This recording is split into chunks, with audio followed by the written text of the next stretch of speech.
I'm your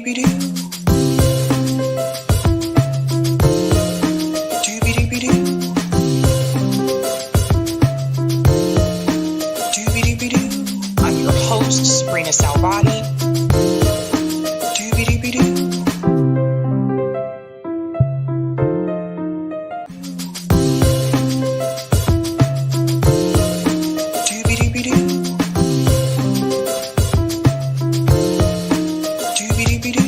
I'm your host, Sabrina Salvati.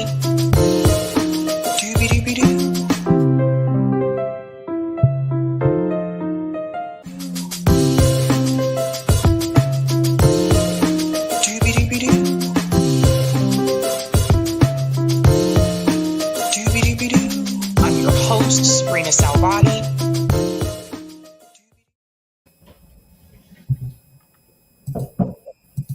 All right. Welcome, guys. Happy Friday. Welcome to Sabby Sabs podcast. I'm your host, Sabrina Salvati. I have special guests with me tonight. They are from the Green Party. I'm going to go ahead and let them introduce themselves.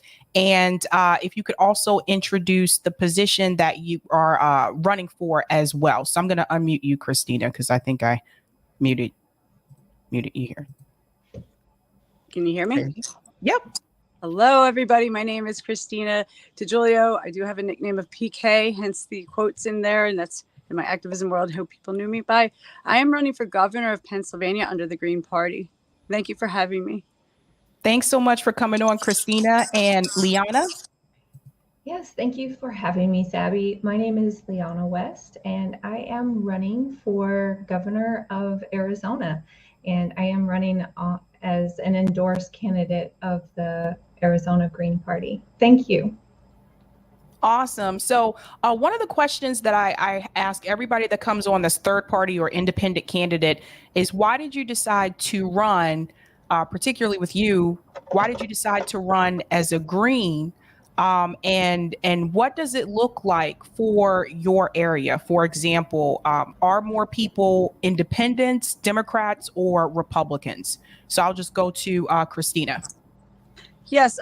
So I decided to run because like I said, I'm an activist and I've seen things are happening. I've watched the two-party system kind of obstruct our ability to actually talk about justice issues and environmental justice and see action. So like when you're saying my area in Chester County, Pennsylvania is has turned recently, out of 150 years, recently has turned over to blue, and it's a fight between both the GOP and the Democrats. However, the Democrats have a stronghold here, so it's been difficult. We do have we have a lot of people unknown, non-voters that are both sick of a lot of people. It's a common issue here. People are in that cusp of seeing the abuse, and they don't necessarily they kind of want to be survivors and they want to get out of it. So yeah, we have a lot of third parties not represented well, as we're also harmed in Pennsylvania. They don't give us much of an equal chance. So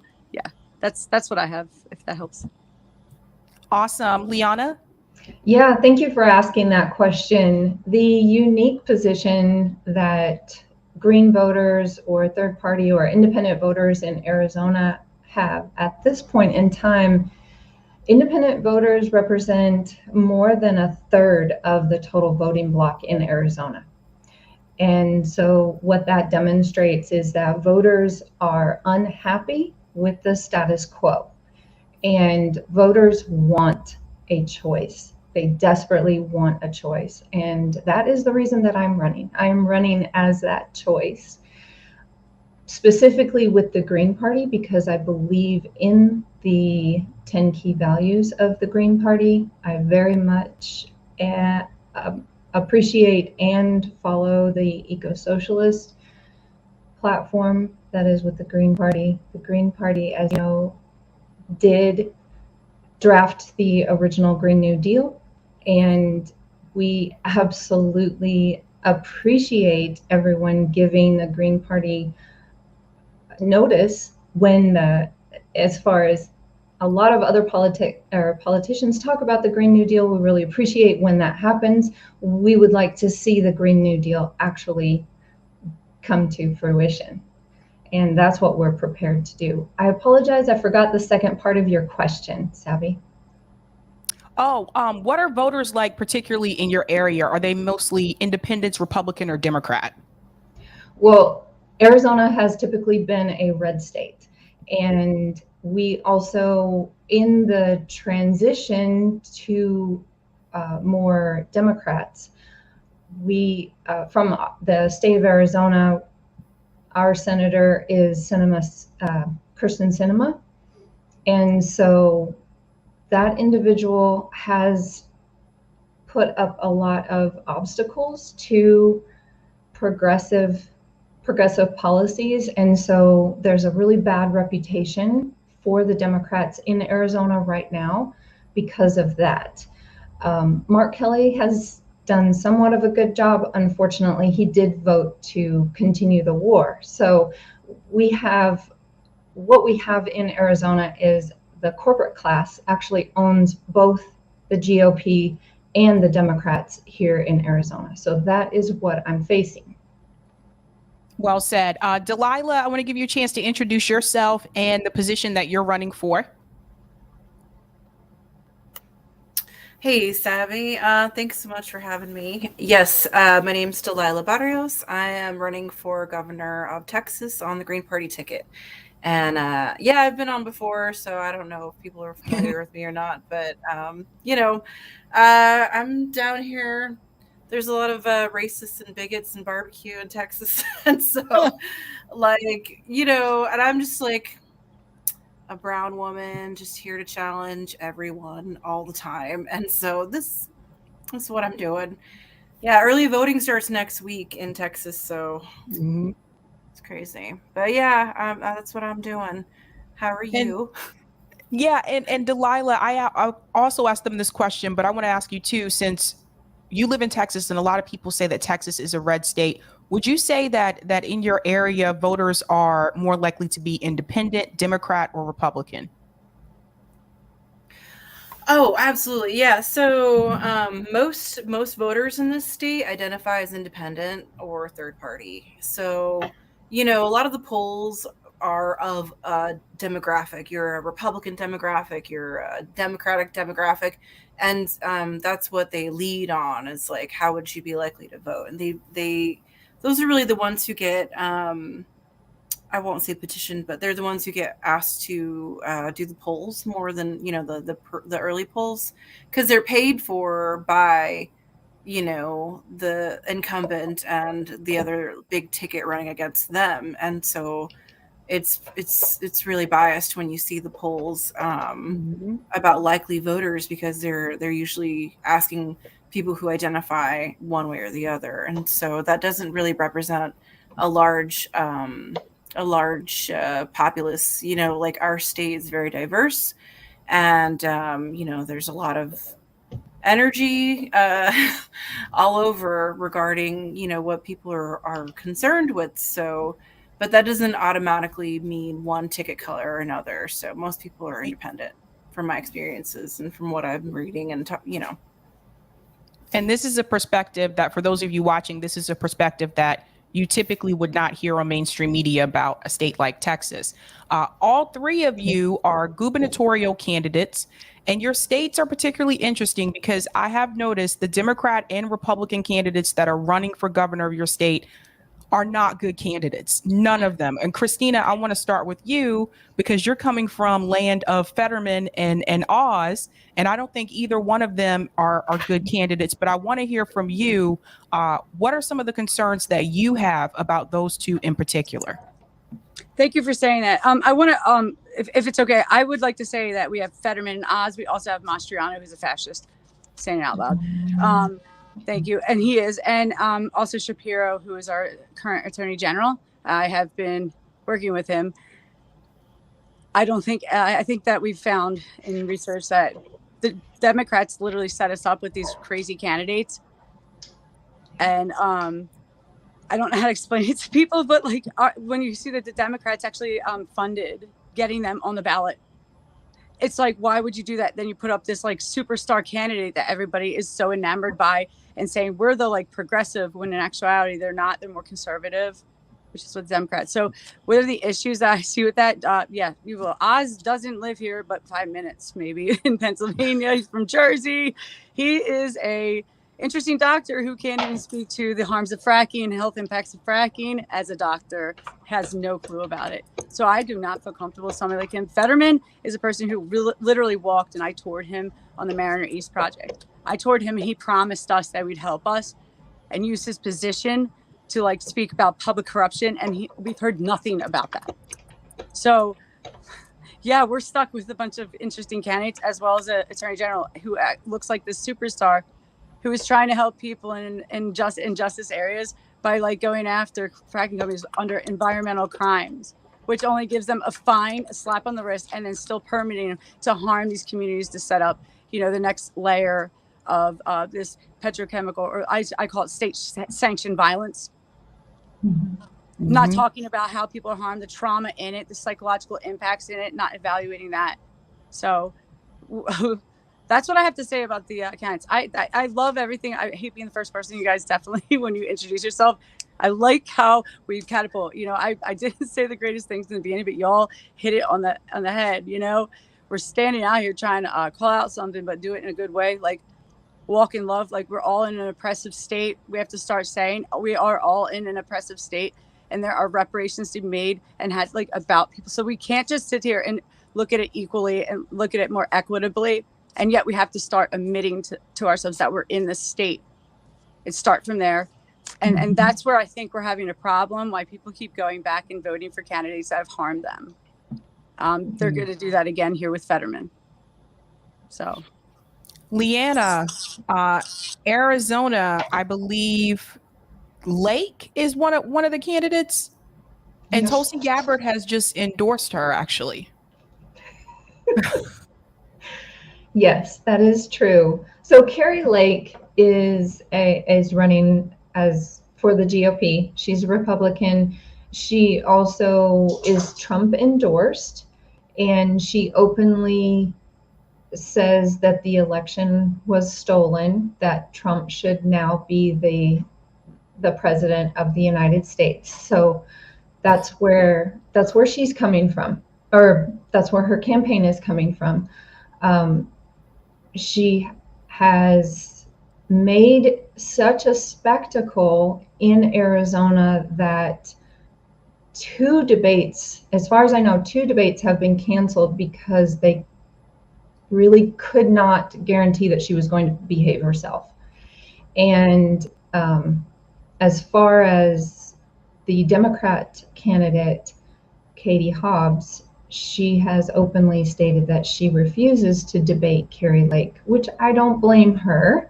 Carrie Lake has been in media for almost 30 years. So 27 years she was on the local Fox channel here. So she has a lot of public speaking practice. And of course, she sounds more polished. So Katie Hobbs, her background is a social worker. And so while she does have the background, I think that she gives an air that she is uncomfortable in being in the public spotlight. And so the Democrats are calling her out on Twitter. Every time she posts something, there's at least 100 messages saying, why aren't you debating? So her base is not happy with her right now. Okay. And Delilah, Beto and Abbott. I know, right? You'd think I'd be a shoo-in considering the competition. Like they just show up to places and they're like, yeah, teachers should get paid more, and, veterans, and thumbs up, and let me take a picture in front of a Roe v. Wade, banner, and not endorse universal health care and be, against autonomy. And Greg Abbott is just clearly a bigot that people are like, why do you talk more trash about O'Rourke? And it's like, first of all, he's been here a long time, taking a lot of people's money to do fuck all. I'm sorry, but like he's just not doing anything.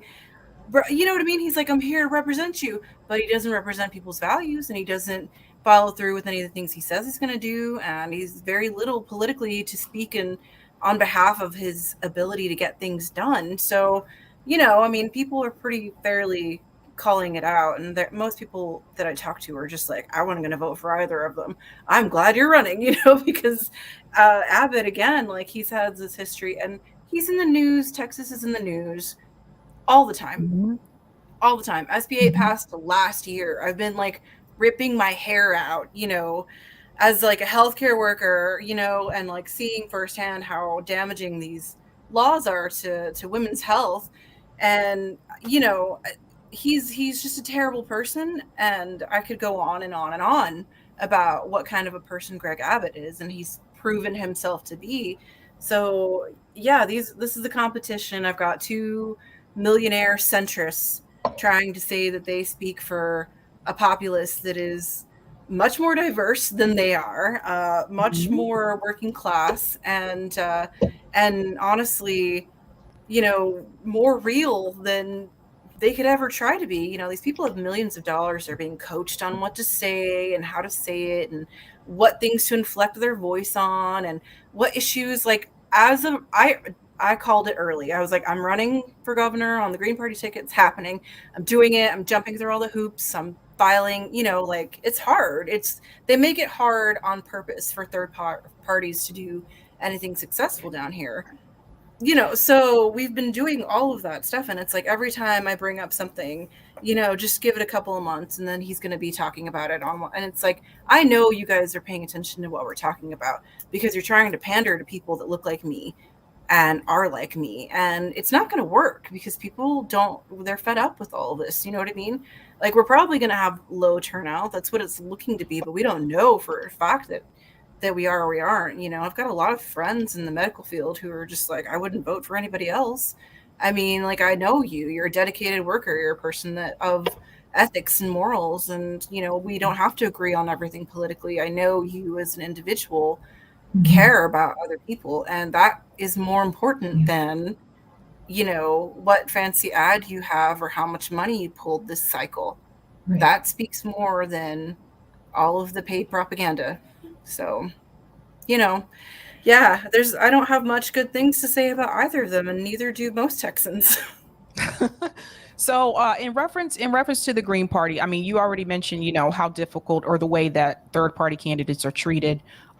We've talked about that multiple times, and it's a huge problem. The fact that people have to get to a certain percentage to debate, or the fact that depending on what state you live in, that may not even be an option, regardless if you're running as third party independent.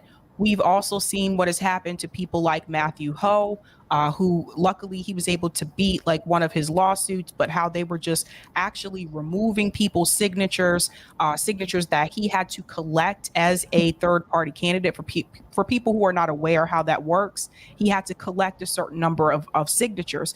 He exceeded that amount. So there are a lot of hurdles that come along with being a third party candidate. So one of the questions that is going to come your way, because this comes up, people are going to ask, do you feel like this is being a spoiler for the other candidate? And particularly what's happening right now in reference to Roe v. Wade and abortion, and the way that some of the states have already overturned that as well, because of the Supreme Court overturn. Do you feel like a third party or independent candidate is actually going to make a situation like that worse? And yes or no, and why not? Christina. Do I think it's not going to make it worse? We're not taking away from anything. So I hope, I don't know the yes or no answer. But like, no, if it's about like we're taking away, no. I think it's a perspective of a system that has controlled our minds and has used tactics of propaganda and fear-ridden, and like kept us in a place so everybody is easily like, when you're in an anxiety state, you're not, or panicky, and they keep us there, you're not making very well thought out decisions. And also those decisions don't even fall in line with free, prior, informed consent. So like, you're making decisions, and actually what we're seeing is not voting for people, they're voting against a person or a party, which is like, are you voting for something? So no, we're not. In fact, what third party people do is bring people to the polls that don't have a place to go. So they're not coming to the polls if they don't like these people, especially when anybody who's been in an abusive situation, you know, that you have experienced that you continue to go back to your oppressor, your abuser, and you don't know you're doing it until you get out of it and you become a survivor. And we're seeing a lot of people like, I can't change anybody. I can only inform them and give them a place to go. I'm not going to force them. And we're seeing the two parties trying to bully people into voting. And I know what that looks like in an abusive situation. It's abusive. And anybody who has actually stepped out and became survivor knows they cannot ever go back to it. Like your heart, you know it, no matter what. And that's your truth inside of you and stuff you've learned, things you've learned in your life.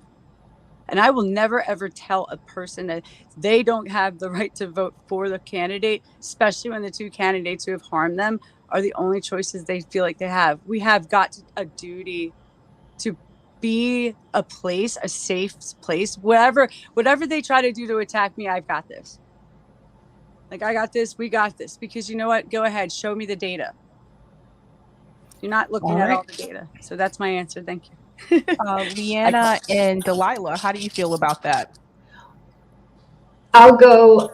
If you're asking me if there's any way to spoil, you would first have to prove to me that the individuals were going to vote for one of the duopoly in order for me to be convinced that I would have spoiled the vote. So what third party and independent and Green Party and libertarians and those individuals actually, just like PK said, we actually bring voters to the table who otherwise were going to be disenfranchised from the process because there is no option.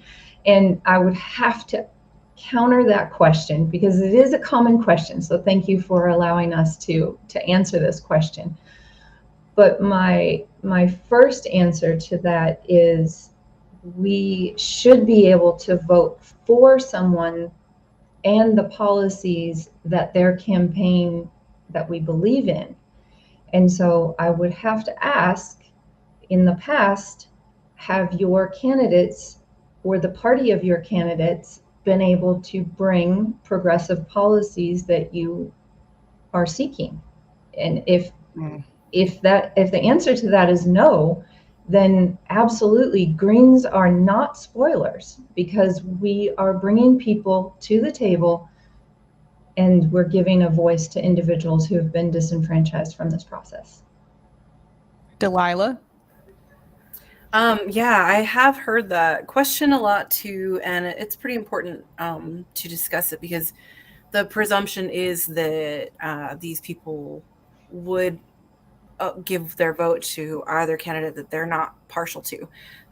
So, you know, it's a pretty sexist, patriarchal way to view voting, right? Like, oh, this block is definitely going to vote for this group because, and then you start really thinking about it. And none of these people really do follow through on their progressive issues. You know, I did a Medicare for All march last summer, and I was the only person to do one. And I got a lot of crap from some of the other organizers and groups down here because they were like, oh, we're going to do our own. And, you know, and I was like, okay, do it. I'm the, you know, the more the merrier, more people talking about universal health care. It's fine. I even, you know, offered an olive branch to Democrats and other people. And some came and they, you know, gave them a space to speak on it. And the thing is, because I didn't schedule one this year, this summer was like really busy for me. And I wasn't able to get, you know, the organizational demands to do the march again. Nobody did one. And so it's like, every time I'm like, oh, well, I mean, are you worried about the Democrats? Or are you worried about the Republicans? Or are you worried as an independent voter? Because, you know, the question is going to come up, you're a spoiler. How do you speak on that? And it's like, if I'm trying to spoil a toxic relationship, as PK was mentioning, with this really sadistic love affair with the corporations and the billionaires, okay, I'll claim that. Like, I'll be whatever you want to call me as long as you care about the issues, right? Like, instead of calling me a spoiler, what's most important to you, and who do you think is going to represent that on the ballot? Because half of the time they're not trying to really meet the people's demands. They know they don't have to. They assume that people are going to keep voting into these really corrupt systems, and that they're not impassioned, they're not passionate or empowered enough to voice, vote for themselves and things that they care about. And so, yeah, it's like I could talk about this all day long, because people really, they're like, oh, how do you feel about that? Or what do you say to that? And it's like, if you want me to spoil this, system that oppresses and harms people, I'll do it. You know what I'm saying? I'm not worried about being called names. I grew up in Texas. I don't care about those things, but what I want to know is what do you really care about? And instead of asking me, do I feel like a spoiler? Do you feel like anybody's actually trying to represent you? Do you feel like anybody, like, are any of the things that you care about on the ballot? And often it's not. They'll say maybe one or two things, but we're all being propagandized all the time by the media. We are all being fed, half truths, or, lesser evil. You don't have to Right. vote for any evil at all. You don't have to Right. pick that for yourself. You should just, you know what I'm saying? And third parties, in fact, bring these issues up to the table. We're the ones pushing them first, and we're the ones being consistent on where the line is, whether you're humanitarian or not. And it's a good thing, because these policies are important, and people should feel empowered to vote for the policies that matter to them, not the party that seeks to exploit them.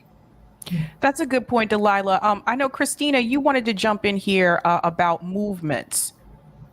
So you just need to, I'll unmute you really quick. There you go. It was Delilah. I love you. You're such an inspiration. And I'm glad that we met. When we talk about movements, I'm Michael Badges Cannon, and he's my running mate. We decided, like, we don't have the money to do tours, so we decided to go around to local communities and speak to, like, activists that have been, like, working from that community, not like the NGOs, but like the activists who, like, works within the community, and ask them what the issues are that they see. Because with the Green Party here, we're, like, aware of what our chances of winning are. And so we're utilizing this platform to, like, organize locally and try to inspire and tell people about these, like, disparate or environmental justice areas and what these people have been dealing with. And to let them, we just basically gave them the mic and said, it's your show. And I learned so much. And one of the statements is that actually my friend Frank. He's a fellow nonviolent direct action buddy. We've done some things together. I trust him, and he said that XRs, while we're working in this, he's realizing that we have in activism a lot of conflict within our own movement. And we have to get these groups together. Like, I'm working with March on Harrisburg, which is Reverend Michael Pollock, who's done some amazing things about anti-corruption gift ban. Like, he even said it, like, everybody here is not talking. We have a system we're fighting, right? And, like, we have to be a bigger system. And so a movement of all movements is kind of what we need to be looking at. Essentially, climate does bring us all together, but there's so many issues. It starts with oppression. When we talk about oppression, and in that, a massive problem why we fight is because we're not dealing with grief.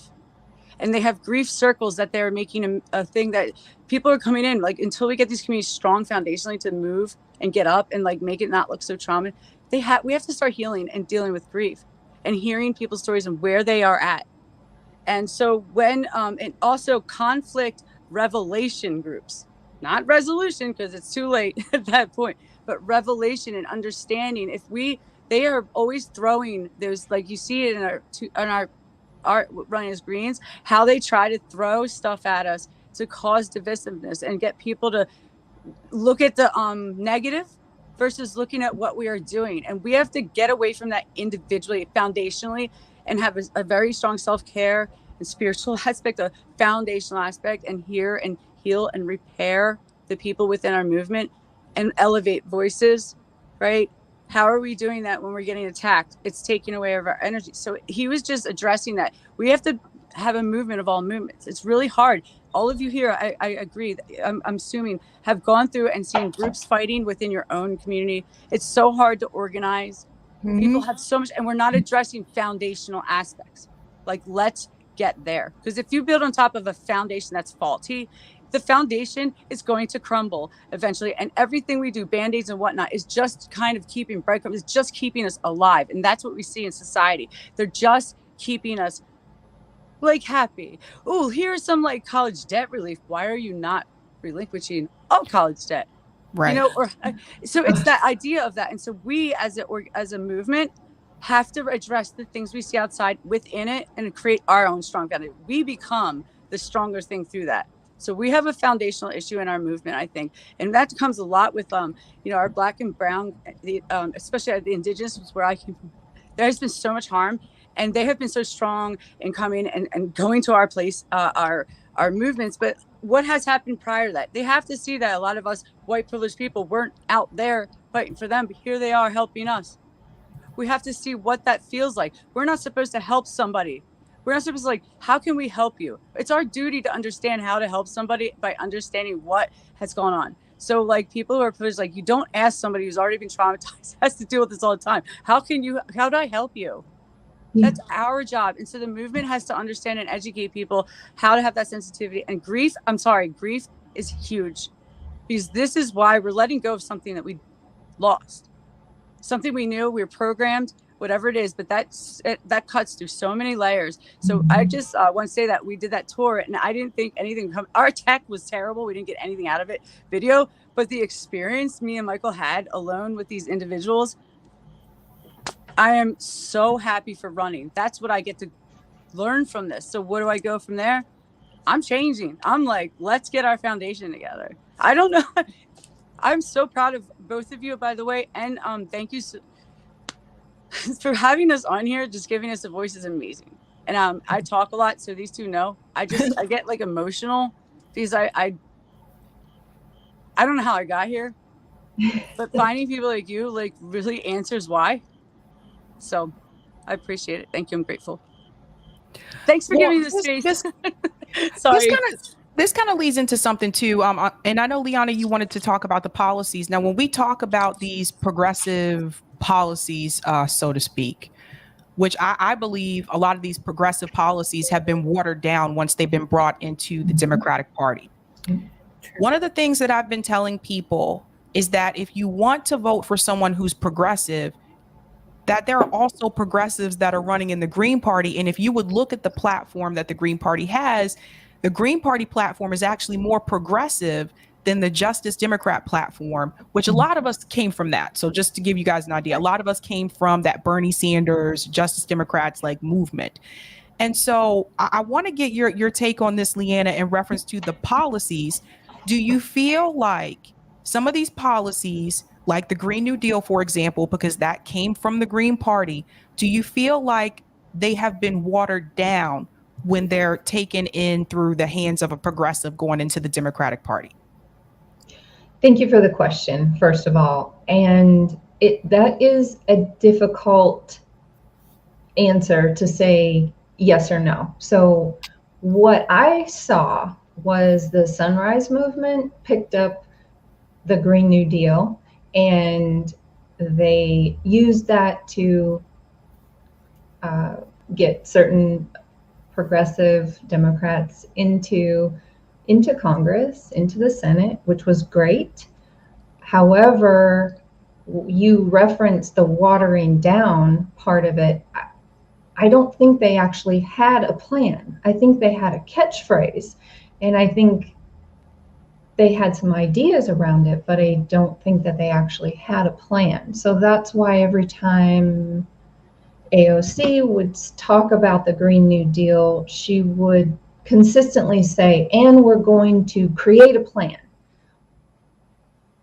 So they never actually had a solid plan. And as far as the policies are concerned, I believe it was Delilah that touched on education. Voter education for me is very important, especially around learning about what the Green Party platform actually brings to people. I think it's important that voters understand some of the some of the language that is used to make a policy appear as though it is progressive when it's really not. And I'll give you a really quick example. Katie Hobbs, on her policy specifically for helping individuals seeking housing, Arizona has a serious housing problem right now. And we do have a lot of individuals who are unsheltered. And I personally feel that that is criminal. I do not feel that this country should not have anyone sleeping on the streets, much less children. No one should go to bed hungry at night. We're the richest country in the world, and there is absolutely no reason that one person should spend one night outside unless they choose to. So that's where I'm coming from with this policy. And so when I read Katie Hobbs, the Democrats' policy on it, all of her three main points are talking about relieving taxes, giving tax breaks, or relieving the taxes on groceries, and then giving tax breaks on affordable housing. Those two options still require a person to have a job. We still have over 12% individuals who are of the working population right now in Arizona do not have a job and have lost their job during COVID or soon after COVID or as a result of COVID. So the reality is we have a group of individuals who were severely impacted by events that were outside of their control.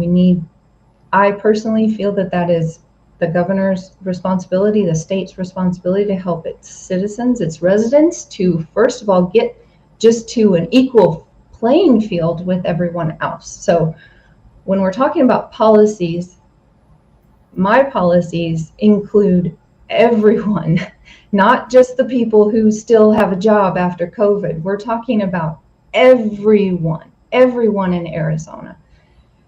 And that is what I would like as far as educating voters.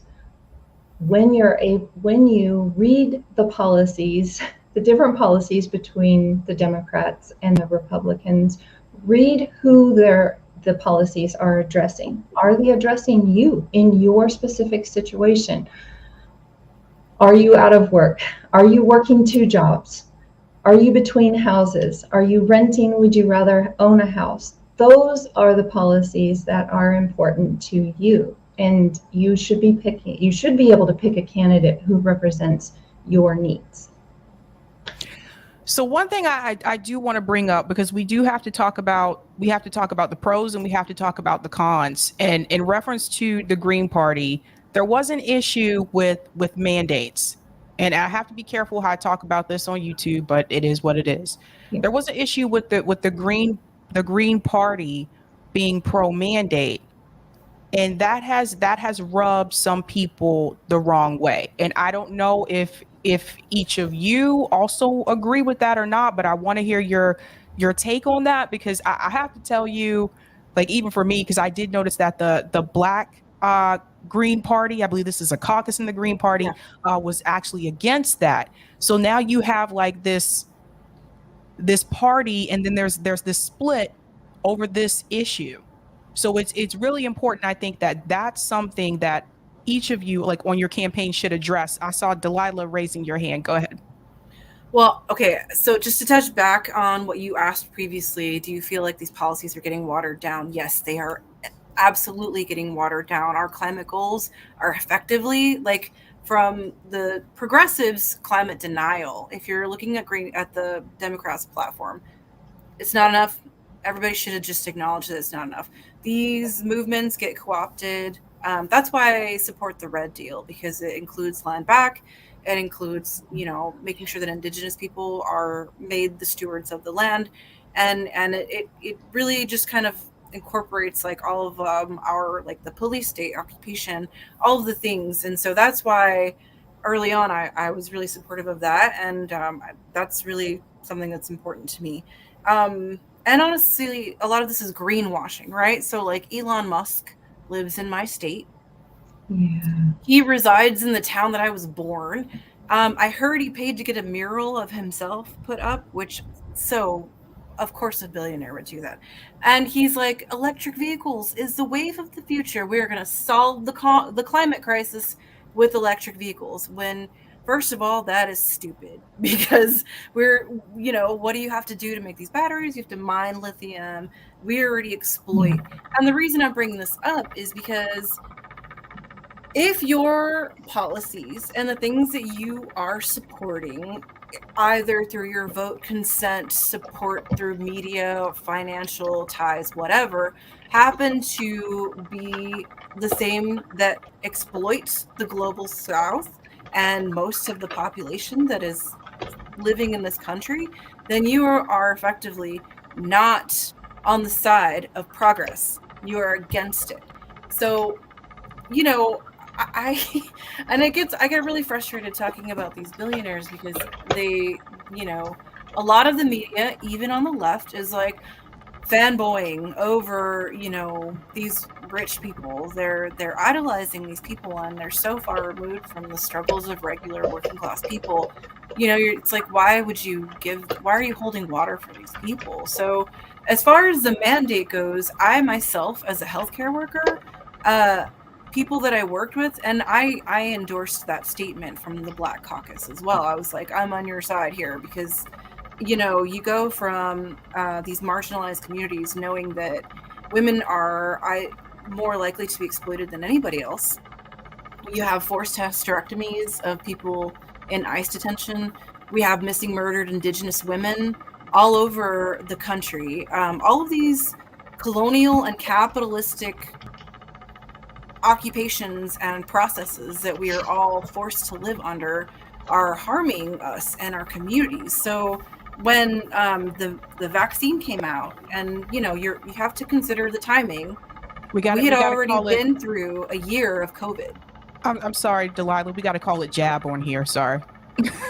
Oh, we got to call it the jab. I'm sorry. It's okay. So when they were talking about the jab, and it had already been a year of COVID, right? I don't know if you all remember. I remember it too well because I was in it, and we had things happen that I had never seen and was never trained for. And it happened every single day, and everybody has been on a level traumatized from doing that. They're like, oh, we have all these people leaving the job, healthcare forces. That's when they made the comment about human capital, and because they're talking about us, our labor, the workforce. So when they said, oh, we're gonna make you get this jab or you lose your job, a lot of us had already we'd had it. We were like, you know what? Fine. You go a couple months without us, and then you tell me how you're feeling about that. And so coworkers and myself led a protest, and I'm actually on the news locally for doing that because a lot of people were like, we all watched it. When this is what happened, I was at work. One of my friends texted the news and was like, they're laying all these people off because of the jab, right? The mandate. And so the news reached out and they're like, well, we want your perspective. Please tell us about what's going on. And they interviewed us, and I was on my break when I went to go do my interview, and that was my last day. They were like, you don't have a job anymore. And I had been working with that company for 18 years. So, it was when the conversation started happening about what is Green Party going to say in regards to the mandates. First of all, they had no reason to bring that up because it should be an individual choice. It's actually against our platform to support something that is against people's autonomy. So that was a moot point, and it was very divisive. And I suspect that people in a desperation to stay relevant wanted to pick firmly one side or the other, and that was never their business to do that. So me as a candidate, I made myself very clear that I was against the mandates. As a professional and a worker, I did that as well. And as far as the Green Party, we actually lost a lot of numbers. We lost supporters, we lost money because of that statement.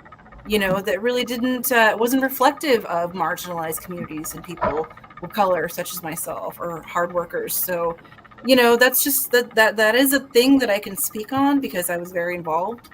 And yeah, it did cause a fracture, I think, within the community. And I think at some point it'd be nice for them to retract it, or say, maybe we just should have waited for the information, yada yada yada, something to show the humility and the humble aspect that we all should have. And for me personally, like, I made myself very clear how I felt about it, and it is what it Okay. is. Well, let's bring in Christina here because someone at the Green Party made that decision. Someone made that decision to speak for the entire organization. And now it's kind of like this is what people this is what people know. It's just like that memo went out and it came from the party as a whole. So someone made the decision to speak for the party. Christina, I want to go ahead and bring you in. You'll just have to let me unmute you. Okay. Party or not, I'm a scientist. I'm also somebody who has autoimmune. My mother has lymphoma. She has no antibodies, vaccinated herself. So we come from a different perspective. And as a scientist, this is what I say. This is interesting. How are you going to mandate something when this actually has so much unstudied stuff? We can get into all the conspiracy theories, but I'm going to say one thing. As a governor, if they're going to put mandates down in my state, I say no. We have fracking fossil fuel infrastructure where there's kids dying of cancer. They're not even addressing autoimmune. We have air pollution that causes inflammation. And as a healthcare worker, I'm pretty sure you know. So we don't even have an understanding of the state of the health of the people here. And when you have people like me who had to be looked at as an anti-vaxxer because I couldn't get it, which I was grateful for in the time, like everybody doing their due diligence to protect me and my mother. I get the idea, but still the choice is the point. This state does not even care about half the things, nor does it recognize environmental justice areas who are probably having asthma and whatnot, but they're getting asthma from what? The stuff that you're also subsidizing while you mandate things that are killing people. You can't have your cake and eat it too. You can't profit off us and make us the sacrificial lambs. It's like monarchy slavery. Like they're telling people what to do because they want us to work. My life matters to me, matters to my mother. Okay. Like I've seen people die in this. And so I am so standing up. I had a mother last night say, PK, I'm voting for you. And she's got kids and they're mandating that kids have to be vaccinated. She's got an autoimmune. Her children probably have it because it's passed down, which I know now from my mother. We have autoimmune. We have diabetes. So it is a genetic link that's not being talked about. When you put pollution and unhealthy environments, you're increasing inflammation, which just exacerbates everything. Does this vaccine have any studies that shows how it has impacted those people? I mean, we're super careful. I couldn't take the flu vaccine, actually was caused me to have a reaction. So I'm scared and I have a right. So my doctor stood behind me. I listened to the qualified people. And when I have that data and I make my own fully informed decisions, I will consent to whatever, as long as it's free prior informed consent, I will go back to that. So the healthcare workers, you're in very particular situations. We're making it too compartmentalized. The truth being is that this state, as a governor, I have control over those mandates. I will veto anything that comes anywhere near it until this state decides to study the health impacts, the health and safety of the people, or what is going on with people's lives. Care about the people first, not force them so that the economy runs, which is a Ponzi scheme in itself. We all know it. So I care about the people. I'm here to I'm a public servant. I have no other choice than to serve the public. So if some mother comes up to me and says, you better not do this, you know what? I will never say anything. Nothing goes by my desk unless there is science to actually support it. That's it. That's as simple as it goes. I'm not going into the politics and the conspiracy theories. I'm going into the stinking science. That's the truth. They don't know what's going on here in Pennsylvania. They want to put us into a justice area. So they want to poison us. And then they want to put something that's actually showing that their people with autoimmune are having very bad long-term COVID effects, which I have Lyme disease. We all lived before COVID ever became with long-time chronic Lyme. Nobody cared about us back then. And now we have what's called post-treatment Lyme. Not long term. It's the same thing that I'm seeing with COVID. So I We're going to support try to people. use, I'm sorry, we're going to try to use pandemic and I'm jab. sorry. I It's didn't do okay. that well. It's too passionate. I apologize. It is pandemic. And actually, you're right. Can I please address that? I apologize for saying that. And I'm not focusing on this because we're going to see a lot of other issues like this, like Lyme. Let's bring back. There's several endemic and pandemic issues. We have to start thinking about how we handle them as a whole, not each individually, right? So you're absolutely right by saying, let's keep it to that. That's a good thing to think about. Keep it to the word pandemic because this is going to happen again. If we have policy that's specific to COVID, I'm sorry, this one disease, this one thing, we're not learning how to protect communities. We're not learning from at all. When you look at it as this is an issue that's going to occur, let's have a foundational response to it.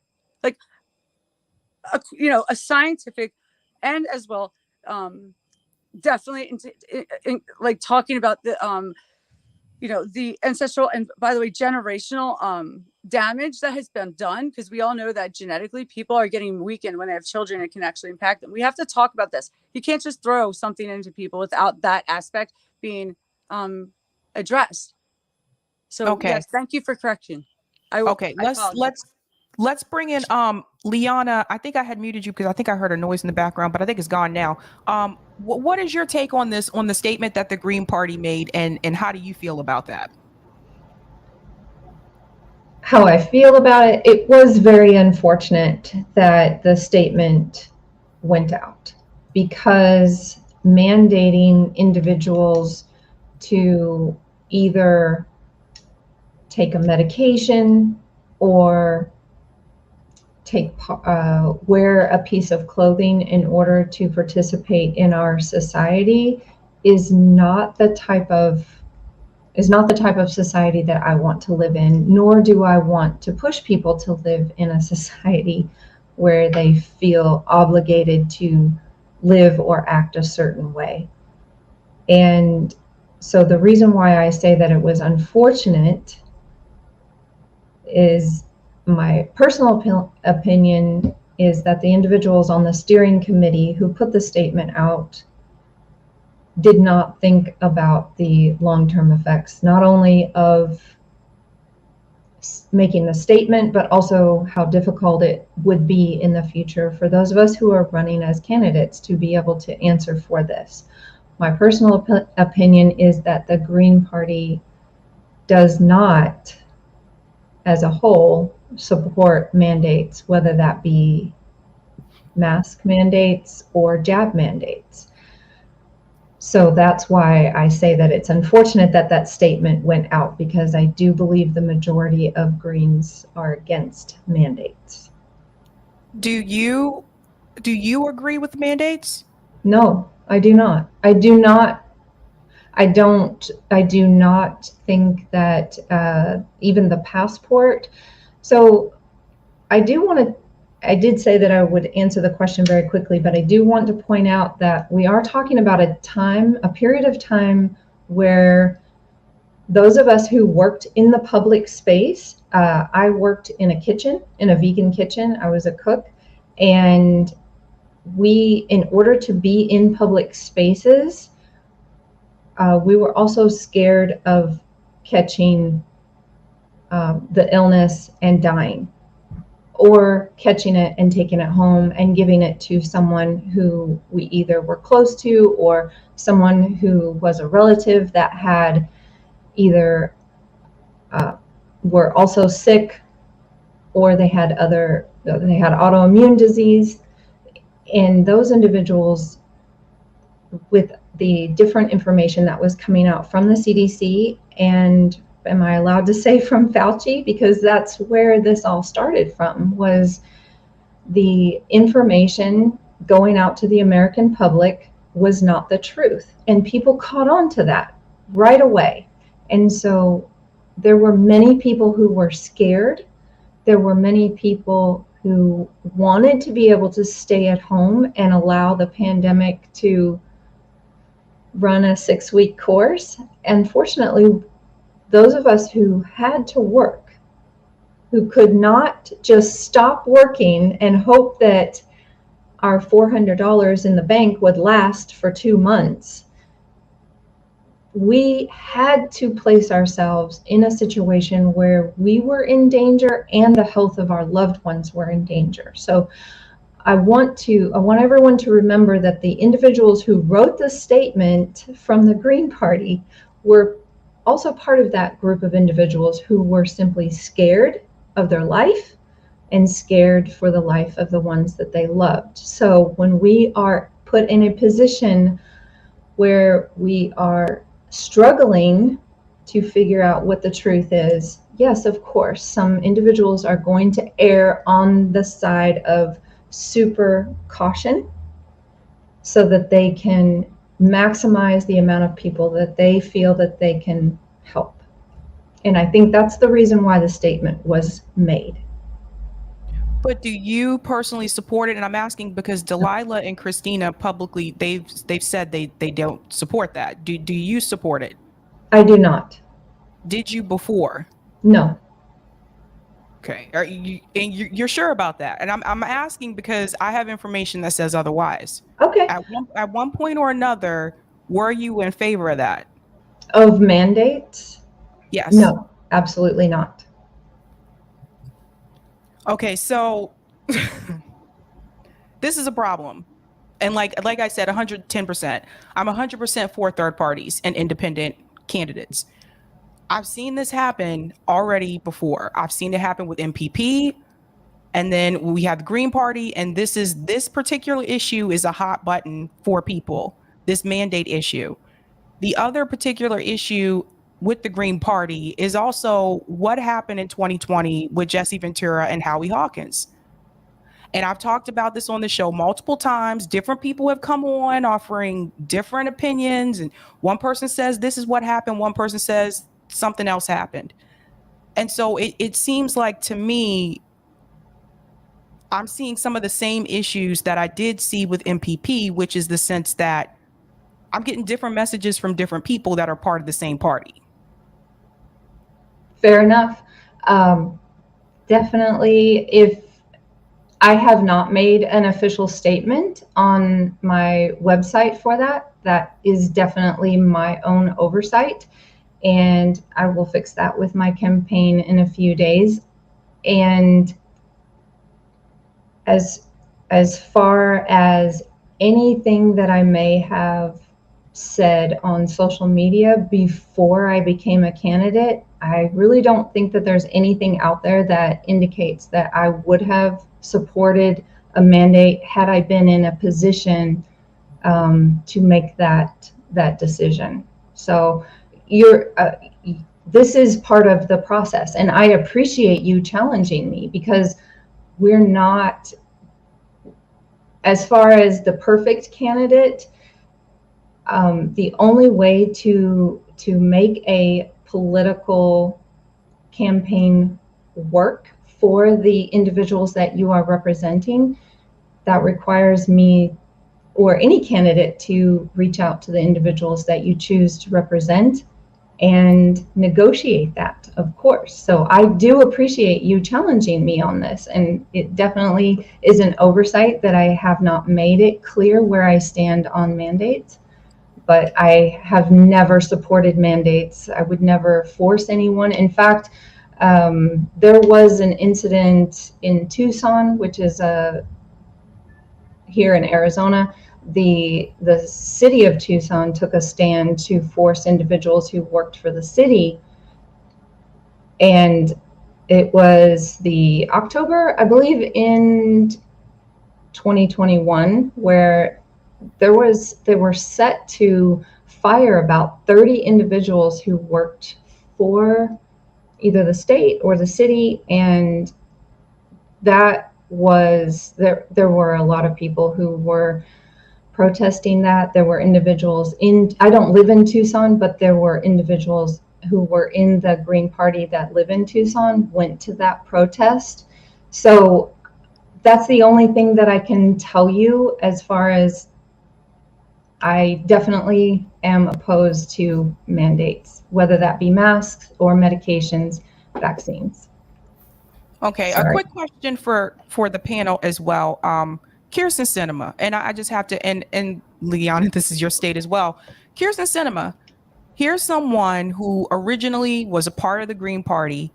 She said she approved of a $15 minimum wage. Like again, I've interviewed a lot of people. I've had a lot of candidates come on this show. And I got to tell you, I hear good things from them when they're running. And then you look at someone like Kirsten Sinema, who was a Green, supported $15 minimum wage, and then went in through the Democratic Party and voted against the $15 minimum wage and voted against other things as well. Mm-hmm. And so she's the one that people point to and will tell me, well, you can't trust the Green Party candidates either because look at what happened to Kirsten Sinema. And I want to get you guys' like response to that, because with me, like I don't play like favorites. Like when it comes to like candidates, politicians, I don't play favorites. Like I will ask tough questions. How do you prevent something like that happening again? So let me just say that I'm glad that you're an indie journalist and you ask the hard questions, because people are so comfortable skirting around the issues. These politicians, career politicians, are so good at avoiding answering the goddamn question, and it's frustrating. So, I mean, I get that. As far as Green Party is concerned, we have a decentralized model. So I cannot tell you the conversations that I've had with people about simple things that there should be no debate on. When I first started, right, and I declared early because I knew that there was going to be a financial barrier, and I knew, you know, as a working class mother, it was going to be hard. And that's why I started early, because I knew I had to get in there to get to where I needed to be, you know, to answer hard questions like that. And, you know, as far as Howie Hawkins and Jesse Ventura goes, like, we do have structures in place that are supposed to keep everything fair. And what we have, and you bring up Kristen Sinema, and every time I think about her, I'm like, she's exactly the person. I have only turned one interview down, and it happened to be because it was a white, rich, liberal woman who wanted to interview me, and I was like, you know what, I don't want to be interviewed by you because I know what you're about, and I have nothing to align with you on, because there's a small group. You know how it is with conservatives, right? they're a smaller group, they're louder, they're better organizing, they're better funded. And so I really have a hard time with these like wealthy elite liberals, like the brunch liberals, who are like, oh, sure, I endorse that policy, we've got to get the black vote. You just said that. Like, you just said that with no shame. And it's gross. It's disgusting to me. And so I don't actually have the stomach to do this perpetually, because it's very, it turns you into something. Anything where money and power is involved, there's going to be a lack of integrity, I think, depending on who the person is. You know, all of us, I would hope that should we be elected into our offices that we're running for, would follow through on everything we're saying we're going to follow through on. And, you know, a lot of the times people, especially if they're well-funded, they just get to go in, say a few slogans, take a few photo ops, leave, and never think about those people that they exploited for money ever again. And, you know, I think when you have actual working class candidates, people who know what it's like to have to worry about paying for a medical emergency, you're going to find that integrity that we're missing in the mainstream media politics space, because that space is taken up by these people of privilege who paid for their privilege, who paid for your consent, who paid for you to like them. And they have no intention of following through on any of their promises, because they're not at risk of suffering from lack of these policies. So as far as Green Party is concerned, listen, I'm sure if you ask people about me, you're going to find two types. You're going to find people who like me and people who are like, I don't like her. And every single one who's like, I don't like her, they don't like me because I held them accountable. They don't like me because they don't know how to deal with their white guilt. They don't like me because I keep on focus of the struggle, because I know that struggle. It's universal. If you are unable to tap into that, that is not my problem. That is their problem. And so, you know, I understand the frustration with, you can't trust politicians. Good keep that mindset. Why should you be cozened into sending $30, $40, $50? Like, I like Bernie Sanders too, you know, like, he seems like a sweet guy. Would I ever give him money again? No. Would I ever vote for him again? No. I learned my lesson. I think all of us are in this place where we're having to learn our lessons about these people who get paid to lie to you. And you know, I'm very fortunate that I have good instincts about people. I'm either going to work with you or I'm not. You know what I'm saying? I try to be fair. I try to be unbiased and impartial, but the truth is, if we're not going to line up on the most essential things like human rights and autonomy and, you know, living wages and people, healthcare and housing as a human right, I'm not going to waste my time with you, you know, because there's no progress to be made there. So that's all I have to say about it. Delilah, this is for you. Thank you for the super chat, Lucy. Delilah, if you debate Beto, can you call him Bob? Okay, Lucy. I can't call him Bob because we've been calling him Robert O'Dork among my circle. So I don't think we're going to change our name now. It's already been too long. We're dedicated to that one, so sorry. I want to get your take on this, Christina. How do you prevent another Kirsten Sinema happening again? Oh, I have to unmute you. I'm sorry. You're muted. Uh-oh. I don't know what it is. Hi. Okay. I did myself. Yes, Delilah. You guys got it. Let's just. So how do I prevent it? By being myself.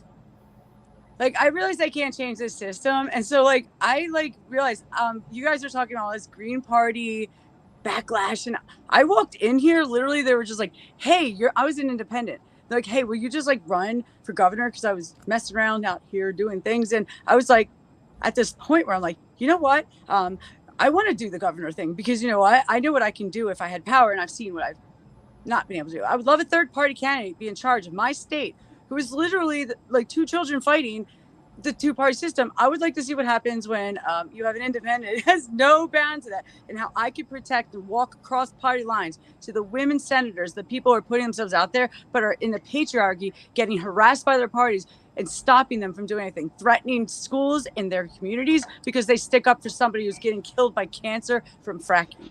They go through this every day. I would be able to protect them and create like my own things. I was absolutely took it in a second. Now, where I was a little bit naive was like, okay, the Green Party, love the pillars, love all that.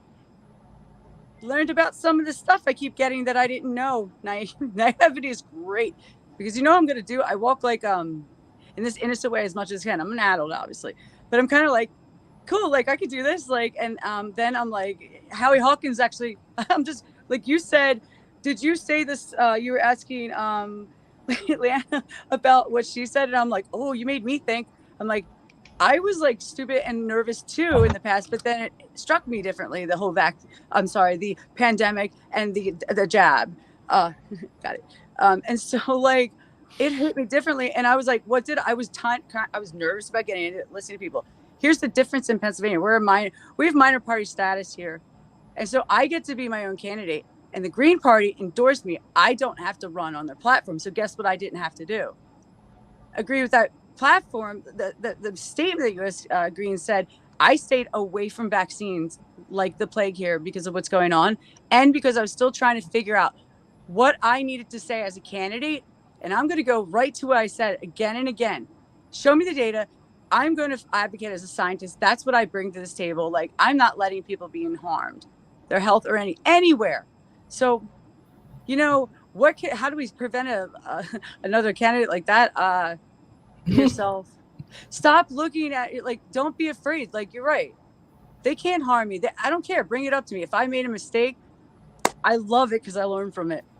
You know, I'm not great at this. So this is what I want to leave with you guys. You guys know when you go into like, I think it was like in most jobs I've been in, they're like, you're greenhorn because you're new, you're a newbie, you're green. Isn't that weird how we're called the Green Party? I just want to lay that out there real quick, because I remember being in jobs. I did a lot of, labor jobs and whatnot. And they were like, you're so green. And I was like, what does that mean? They're like, you're so new. And I'm like, okay. So I just think about what that is. If you want to look at the history of the Green Party, I understand what it's about, but we're also talking about parties that are calling themselves the Red Tide, Blue Wave. We went from donkeys to elephants. Now everybody's like, oh no, that Green Party. Maybe there's something to look about. The patriot, it's in our own party.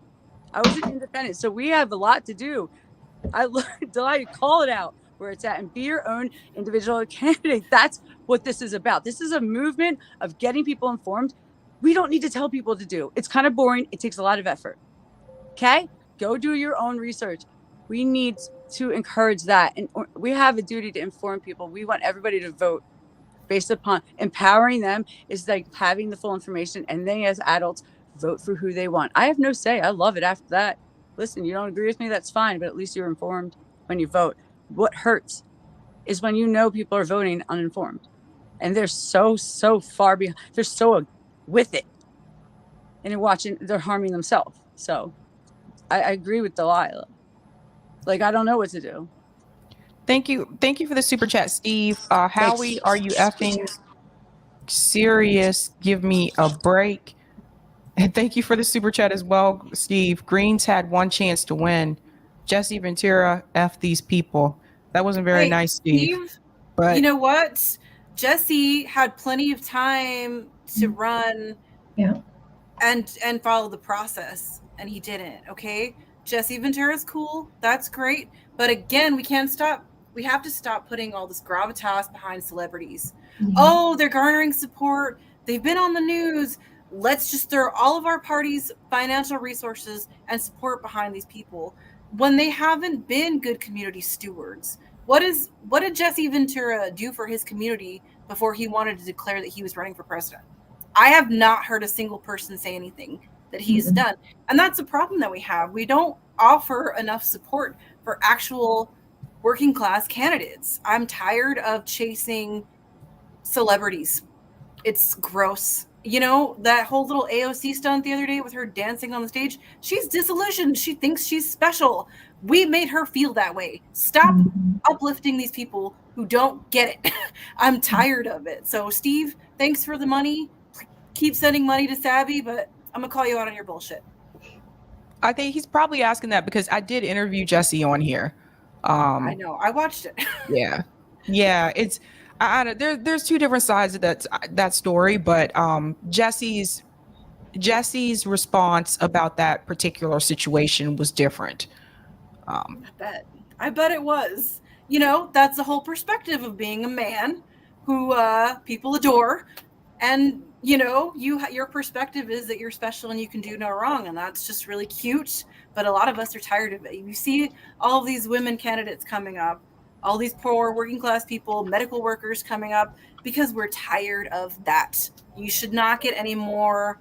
Like, I don't care if you don't like Howie. If Howie followed the process to get endorsed and get, you know what I mean? That's fine. Like, I'm not trying to hold water for anybody, but the situation seems to be we should have picked the celebrity because, you know, we would have definitely won. Would we have? I think it was more so the fact that Jesse Ventura, I mean, he was governor. You know, he did win. I know. Not I running know through that. The two-party and he was also system. Trump's friend. You know, I know that too. I think the thing was he had at one point when if I remember correctly, he had at least 17 or 18% of people would have voted for him at that time. So yeah. I think that was the thing. I think the argument that people make is the fact that we all knew that Howie Hawkins was not a good choice. And I can't even remember how many times Howie Hawkins has run for office, but Howie Hawkins wasn't a good choice. And I think that when you have someone like Howie come on to RBN and say, well, in the end, you just got to vote for the Democratic Party because they're the lesser of two evils. That statement right there is the reason why some of these third party candidates are having such a tough time trying to win. Now, Greens have won on the local level, but if the own person who's running for the party is telling you to vote for Joe Biden in the end because the Democrats are the lesser of two evils, that actually hurts the Green Party and it hurts any other type of third party movement.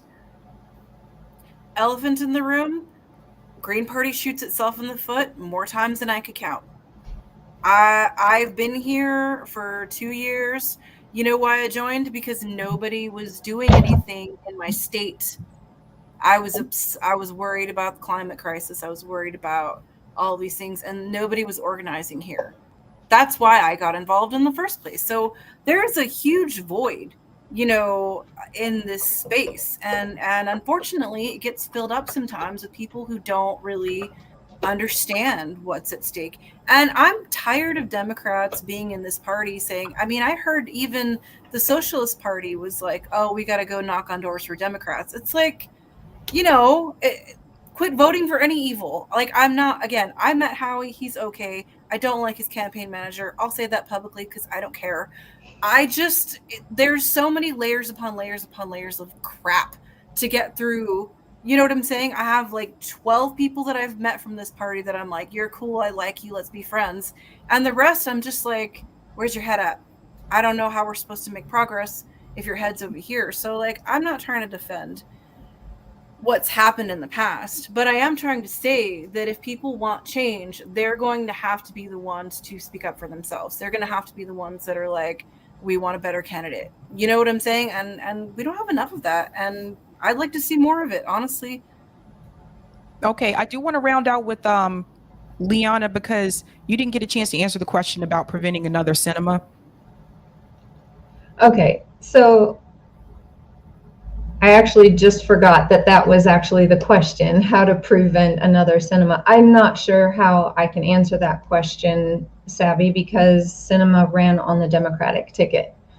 The Greens did in 2018, when cinema was on the ballot, the Arizona Green Party recruited an activist just like PK. We went out and we recruited Yvonne J, who is a phenomenal activist, just a phenomenal human being.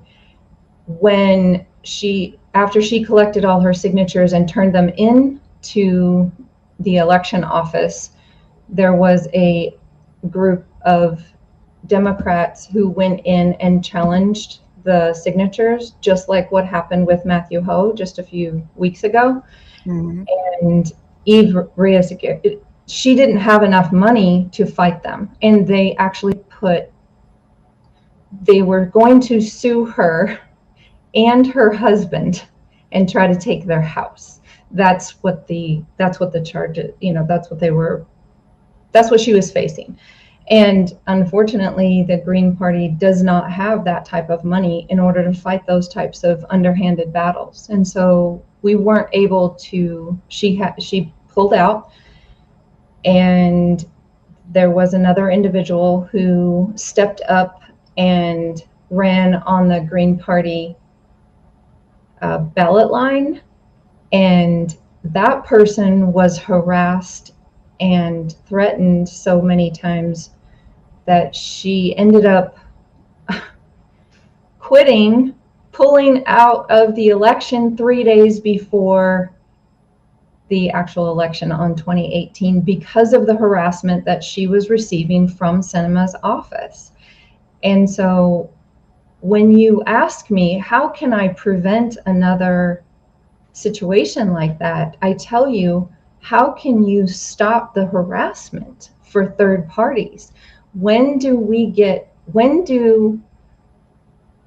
Arizona voters are broken up into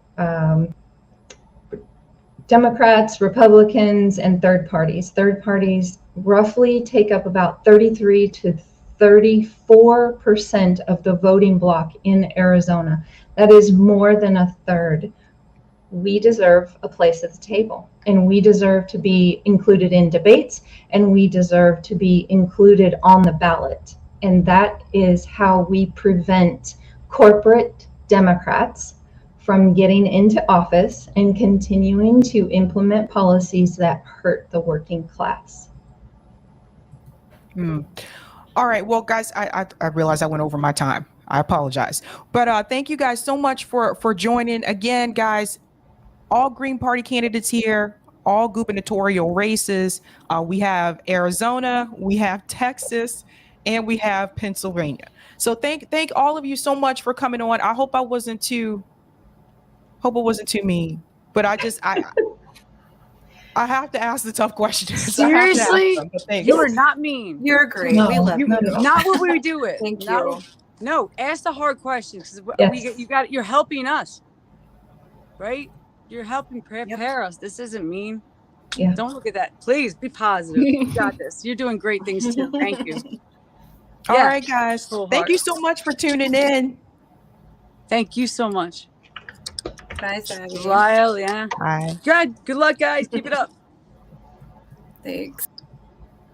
Let me make sure I get everybody. Okay. Interesting discussion. If you're just tuning in, check out that discussion from the beginning. Those were three Green Party candidates that are running as governor for their state. So interesting discussion there. Now, I do want to go ahead. I want to get to these comments here. And then we have two news stories I want to talk about tonight. Thank you for the super chat. Steve, Greens are a clique, a cult that doesn't like blacks. Howie's personal empire. Steve, you feeling some kind of way tonight, huh? You feeling some kind of way? Okay, let me go ahead and quickly give a shout out to Sabby patrons. Guys, thank you so much for your support. Really do appreciate it. If you're interested in being a Sabby patron, I have 5 categories: members, Sabbies, Sabsters, Sabinators, and of course, ultimate. And I want to give a special shout out to new Sabby patrons. Let me get down here. Doobie-doobie-doo. Huge shout out here to Josiah Gendrich. Thank you so much. Welcome to Sabby patrons. And you can also see their names scrolling across the bottom of the screen. Whoopsie. I didn't mean to show you guys that part. All right. Okay. What are we talking about tonight? All right, we got 2 stories here. Let me go ahead and share my thumbnail here. Doobie-doobie-doo. Okay, tonight we are discussing Chris Hedges and Gabor Mate trauma. Interesting discussion there.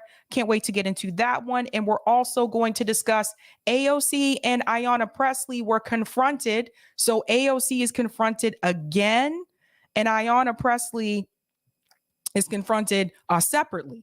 But both of these were sent to me, and we need to see what happens here. And of course, Green Party members were just here. So let's go ahead and get into it, guys. All right. So I'm going to go ahead and get started with this story here about Ayanna Pressley being confronted. Now, put this up here. Thank you. One of the activist groups that is going to be on the activist summit this weekend, they were a part of this, right? So you'll get to hear more from them this weekend. But Ayanna Pressley, let me go ahead and make this bigger so you can see it. It says, when some of us unexpectedly ran into squad member Pressley on Tuesday, we questioned her on her position on Israel apartheid. Over the following clips, she descends into meaningless HR speak and eventually yells at students in a desperate attempt to avoid taking any position. I have watched this, the whole thing. It is pretty cringe. I would say at this point, I don't think Ayanna Pressley reacted in a way that I did not expect her to react. This is what I figured she would do. But this is posted by United Against War and Militarism. And so Ayanna Pressley here was at a talk. I believe this was a reproductive rights meeting that she was at. And so you had some student activists that were there. One of the activists from United Front Against Displacement was there. And also student revolutionary Marxist members were also there. And I want you to hear Ayanna Pressley's response here. Typical politician rhetoric. That's what you are, a student leader. Just never lose that. I was just gonna ask you a question because SJP says. Eric, can we use volume booster for this one? Sorry, it's just that this one it's really low. Students for Justice in Palestine like meets Yeah. in here. Okay. Oh, it is and up we were just already. Okay, sorry. Yeah, so you'll notice in this clip, the students that are in, I think the people in the purple t-shirts, those are the ones that were there for the reproductive event about reproductive rights. But like I said, other activists showed up as well. And so here we go. Let me go ahead and play. I guess I can play it. If that's what you are as student leader, just never lose that. I You was know? just gonna ask you a question because Yeah. SJP, so Students for Justice in Palestine, like meets Yeah. in here. Okay. And we were just wondering, like, do you support BDS? So like boycott, divest, sanctions, and like what your stance was on that. Yeah. So they're asking her, I don't know why this is so.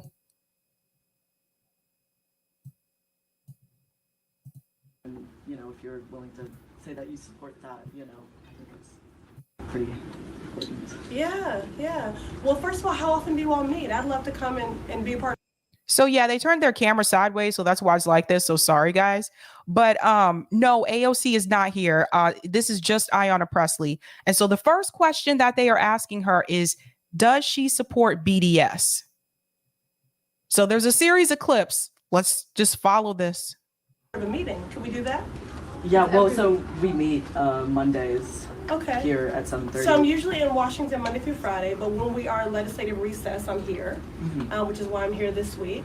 And can I participate in a meeting, like via well, Zoom do you or something? support I would love to do that. BDS? Okay, so let me tell you this. As an African American, many of the progress that my people have realized would not have been made possible without boycott. Okay? So I would not be here and have the freedoms that I have were it not for that. What does that have to do with you answering the question whether or not you support or don't support BDS, though? Because just because you're African American doesn't mean you support BDS. Hell, Bakari Sellers doesn't support BDS. So why didn't she just answer the question? Do you or do you not support BDS? Would you oppose the funding for the Iron Dome in Israel? I voted against the Iron Dome funding. But would you continue to oppose that? Because a lot of times we've seen, a lot of the politicians who, first would oppose, something like the funding for the Iron Dome, eventually switch their position, And like, one of your colleagues, AOC, she did that. There's like a bunch of other politicians, not only Palestine, but a bunch of different issues. So I think, would you continue to oppose any Iron Dome funding or any funding really for Israel apartheid? I don't think it would be responsible for me I don't want to have like a one-off discussion. Okay. You see what she's about to do, right? So he's asking her, would you support funding for Israel, which is an apartheid state? Would you support that going forward? That's just a yes or no question. So what she's going to try to do now is she's going to try to talk about logistics and whether it's the right time to answer the question instead of just answering the damn question. This is what they do. Here, I think it's important. I'd rather just talk to the whole group. No, it's just a question. Yeah, it's just a question. No, but I just would like to do it. I came here to be in support and an ally around reproductive justice, and that's what I'm here for in this moment. I would love to come back and have a conversation with you all, so it's not a one-off, and we can talk about the whole agenda. But there is not any position that I've taken where I would ever just say unilaterally, this is what I'm doing, no matter what. You heard that, right? Let's bring that back. That's very important. Somebody clip this. I wish they had this video turned around. I don't know what happened here, but let me put this. This needs to be louder. I came here to be in support and an ally around reproductive justice, and that's what I'm here for in this moment. I would love to come back and have a conversation with you all, so it's not a one-off, and we can talk about the whole agenda. But there is not any position that I've taken where I would ever just say unilaterally, this is what I'm doing, no matter what. There is not any position that she would take where she would say, this is what I'm doing unilaterally, no matter what. Somebody clip that. Remember that. There's not any position, none, that she would take where she would do that. There's your answer about force the vote, by the way. So if that's the case, Ayanna, why did you run as a Justice Democrat? Why were you a part of Justice Democrats, Ayanna Pressley? Remember the pledge that you signed? There's not any position. There's more. Let's get to the other ones. Because that's not how the legislative and governing process works. That's not how the legislative governing process works. What the hell does the governing and legislative process have to do with you upholding the values that you agreed to sign on for?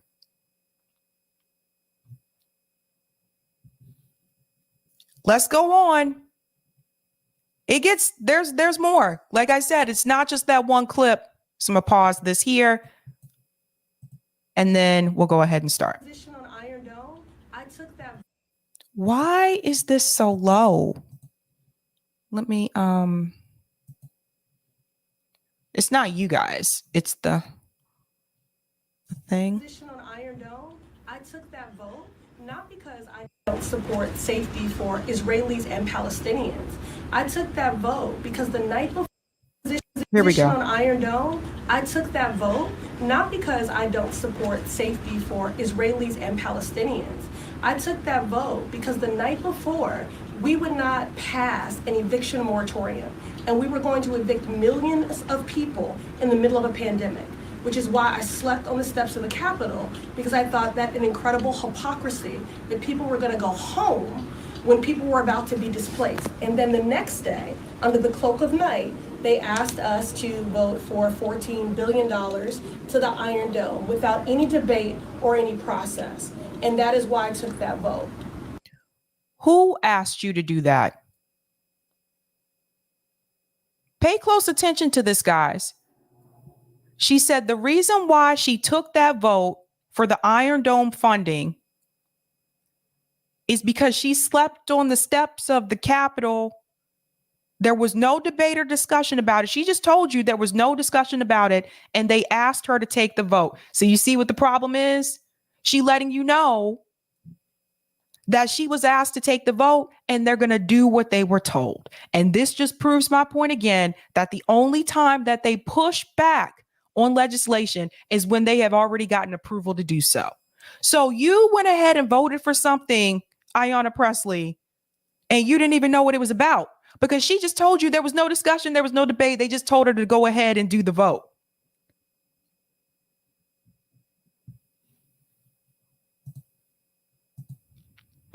So it's not a moral issue, it's just...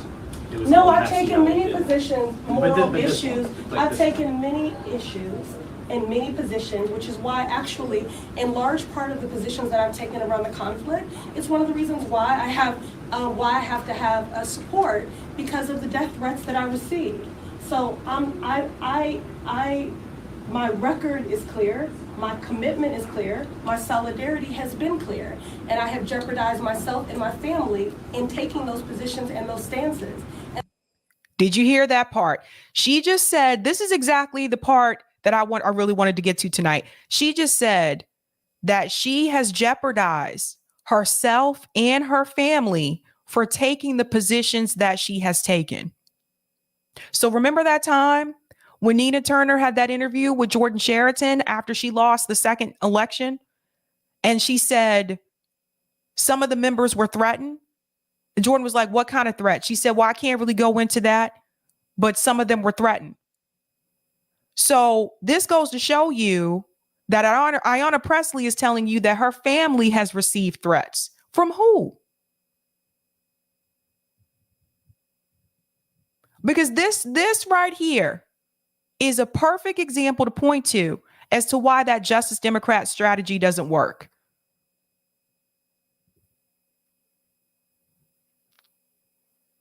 Jay said now it's death threats. You see it? Now, this is something that we speculated this before. We said we believe this is probably what happened, but she has confirmed it. Let's go on. And I do it gladly. But what I don't want to do in order to build the integrity of our relationship, is say unilaterally for anything, I'm just going, this is why I don't sign pledges. I don't sign pledges and I don't do that because I don't think that that's the way to build integrity with you. Didn't you sign a pledge for Justice Democrats though? So Ayanna Pressley just says, that's why I don't sign pledges. This is Ayanna Pressley letting you know at the end of the day, she ain't gonna stand for shit. You understand? This is Ayanna Pressley letting you know at the end of the day, she is not going to be principled. She's not really going to be one to push back. At the end of the day, she doesn't stand for anything. She goes with the flow. She rides the wave.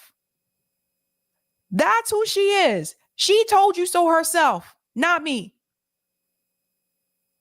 Now, I happen to speak to people who worked at Justice Democrats who said they did sign a pledge.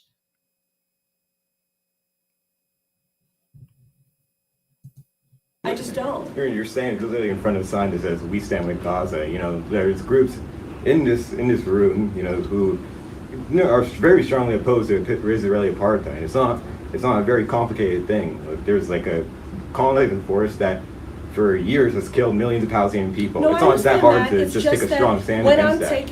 When I'm taking a position, particularly if it's the first time people are ever hearing me take a position, this is just not the way that we go about that. When I say that the people closest to the pain should be closest to the problem, driving and informing the policy making, I mean that.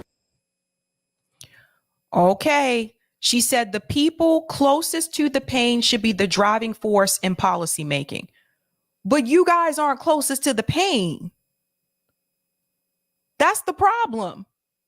The Justice Democrats, these were not what you call working class people. They were supposed to be, right?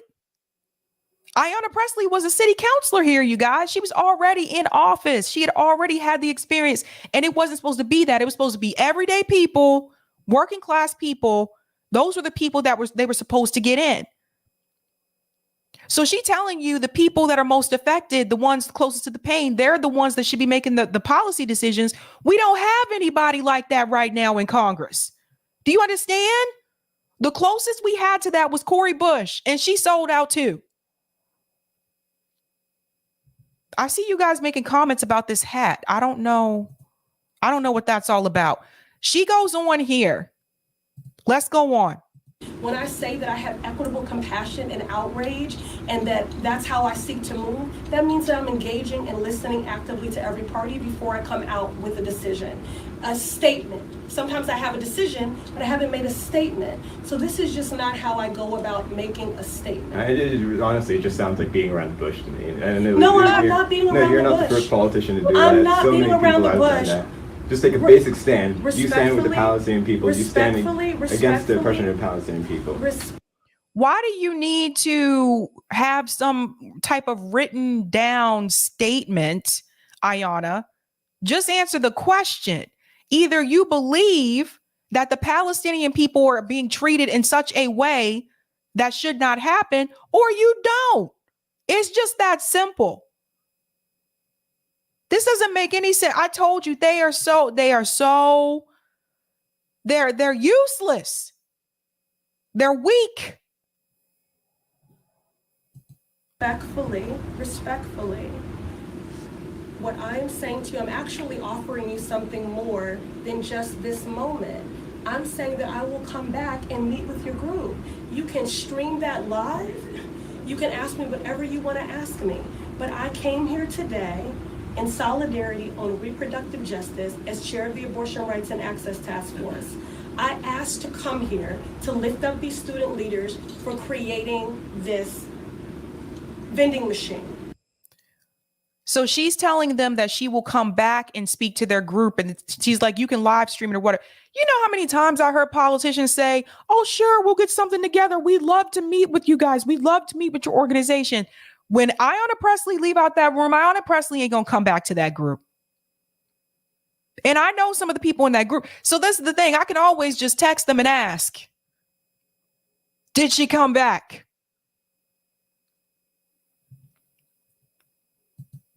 See, what this really means is she got to go home and get her thoughts together. She got to get her political statement. She has to get that ready before she answers that question. That's what that means.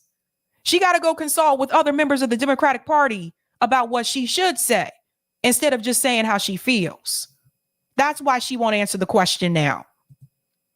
Okay? They didn't ask me to come here. I asked to come here. I'm not running from you and I'm not dodging anything.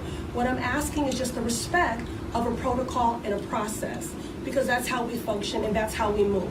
So I'm just asking you, I want to build integrity in our relationship, transparency. I'm hiding nothing. But you are trying to have a meeting with me right now when I'm here meeting with a different organization and group. They're not trying to have a meeting with you right now. They asked you one question, which you have wasted all this time not answering.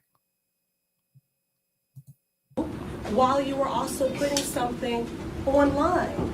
And that's not, to me, that's not moving with integrity. You're a public official. There's nothing wrong with doing. So she doesn't think they're moving with integrity because they're videotaping her right now. She doesn't think that's moving with integrity. But it's okay to move for you to come back and for them to stream you still on video.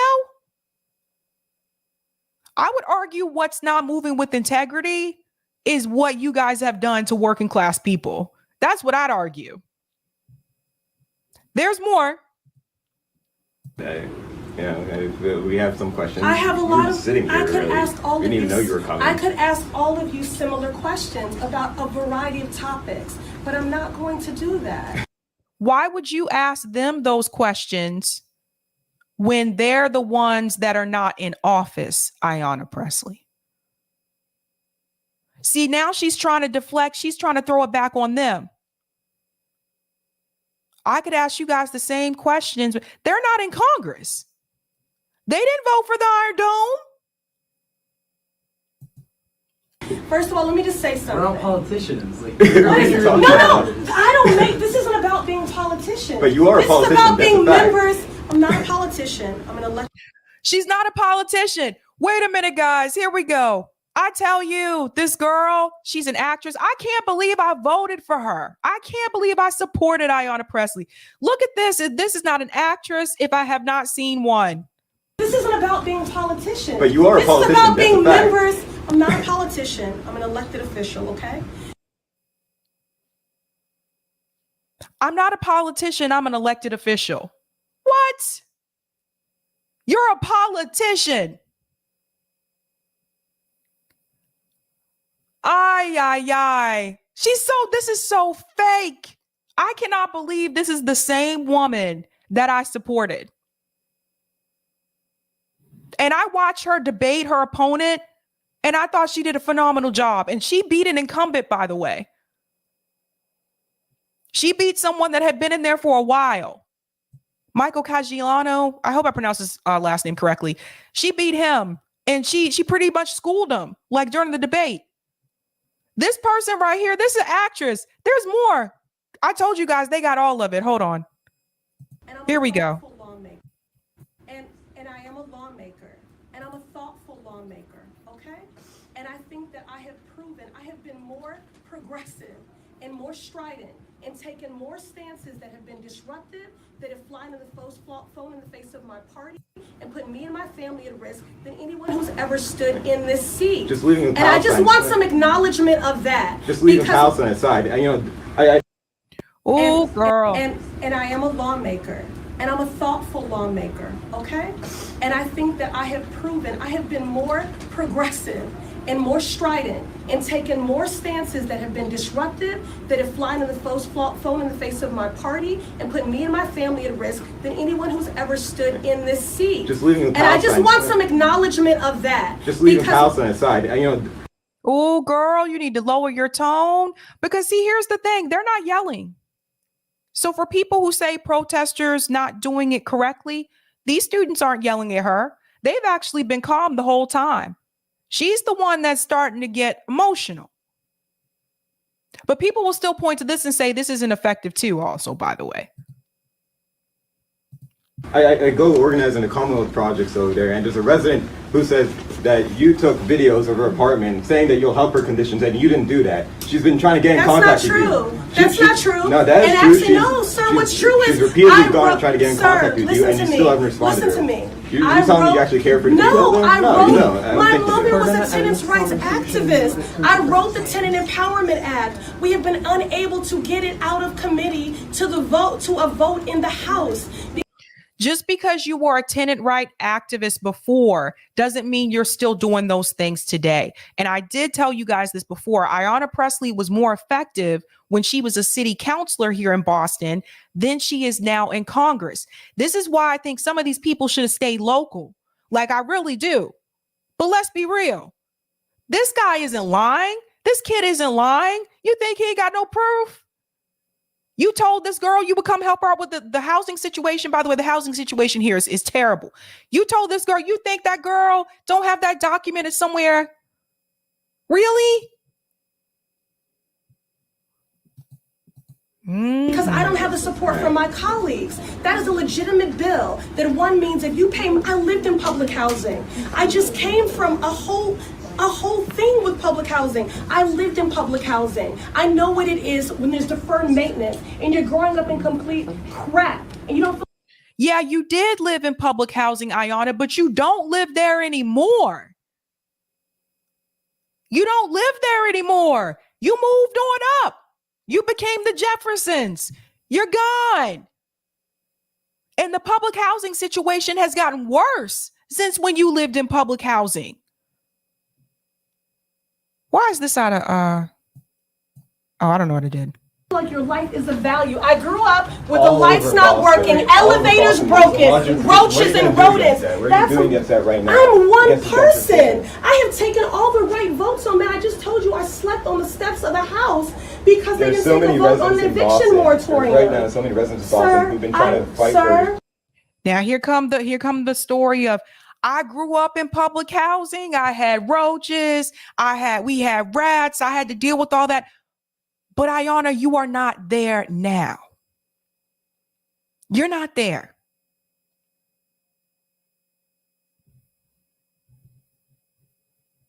Sir, you know what I would like? Sir, you're not being fair to me right now because this is berating and attacking. I'm asking you to get. So now she's trying to say that they're berating her. This is berating and attacking. But the only person that seems to be raising their voice and getting emotional is her. It's her. It's not them. I think this is second to the last one. So we stood in this line waiting to talk to Ayanna Pressley, and now they're cutting us off to be. Yeah, there's other forums for you to ask her these questions. The people in front of us will be the last people to ask a definitely question. just a Yeah, so that's Maya. She'll be here at the Activist Summit tomorrow. So I do know her. This is the young woman.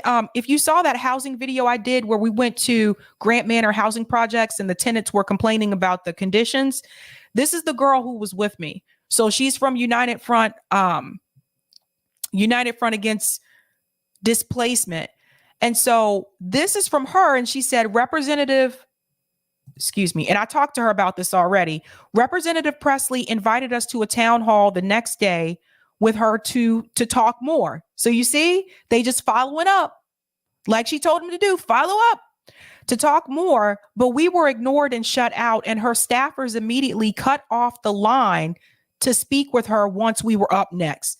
So you see, Ayanna, they call you out on your bullshit.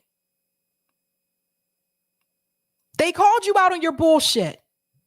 You think they wasn't going to tape this? You know how this make you look? See? Let me put the volume up a little bit because I don't know these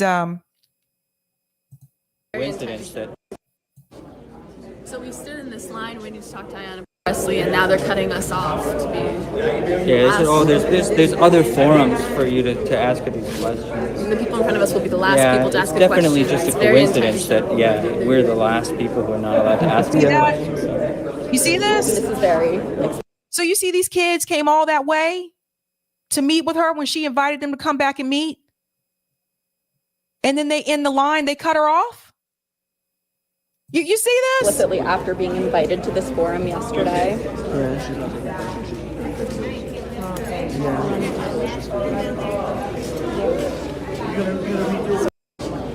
So we stood in this line waiting to talk to Ayanna Pressley, and now they're cutting us off to be. Yeah, there's other forums for you to. See, this is what they do. This is what I tell you. What did I tell you guys? Whenever they tell you, let's come back later and we can have the discussion, we can meet at another time, they ain't coming back. If they do, they're not coming back to see you.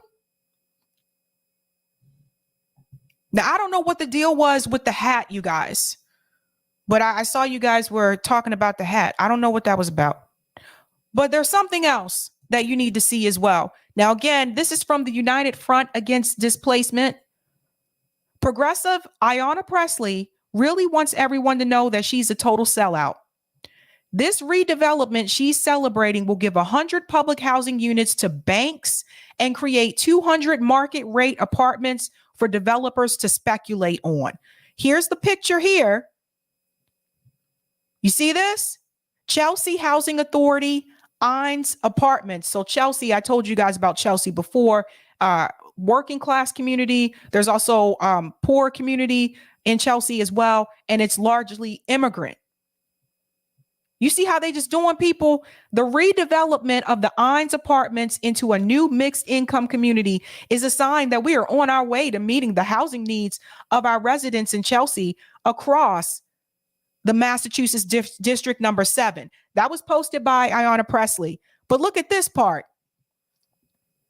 The 8 deteriorating Ines apartment building will be demolished as part of this redevelopment to make way for a new 350 square foot state-of-the-art community.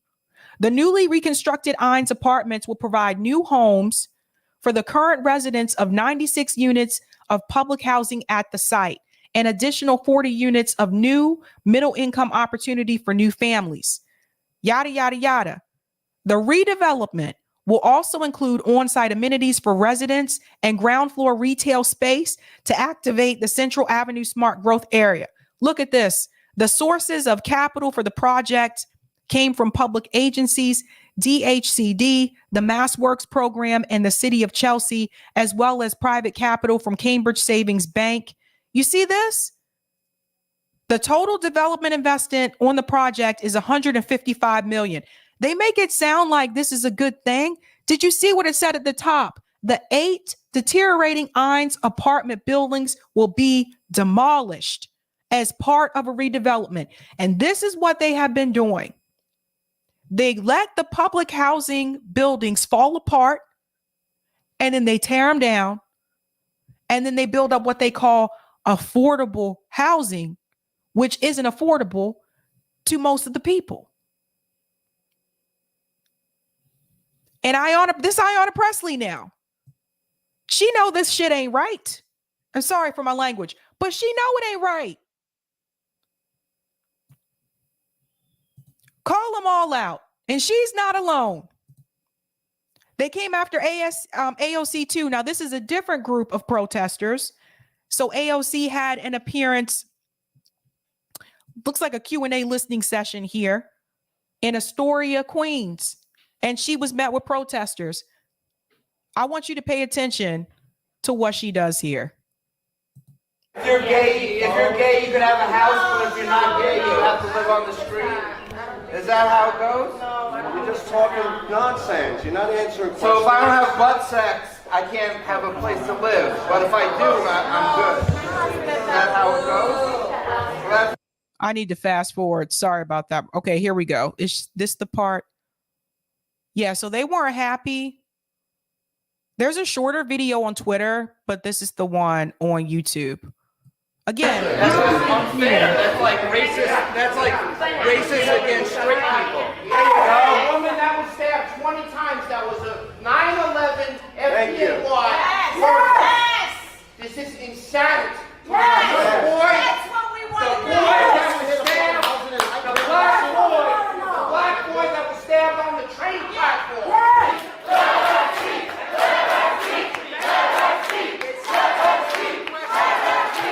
Now, those are some people that are chanting, let her speak. So they're saying let AOC speak. But it gets worse. Watch this.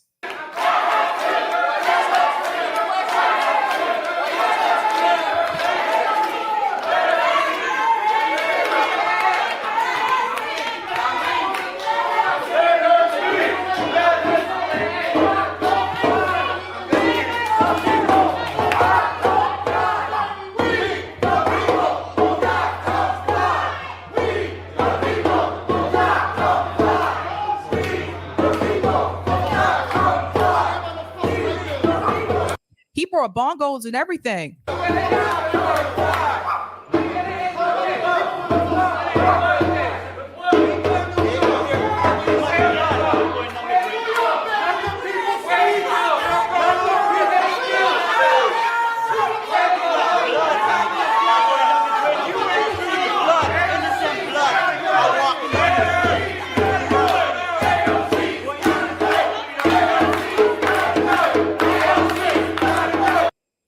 They're chanting AOC's got to go. You see what's happening? Like I told you guys with the last protest, she's not used to this. She's used to people kissing her ass. Wait for it.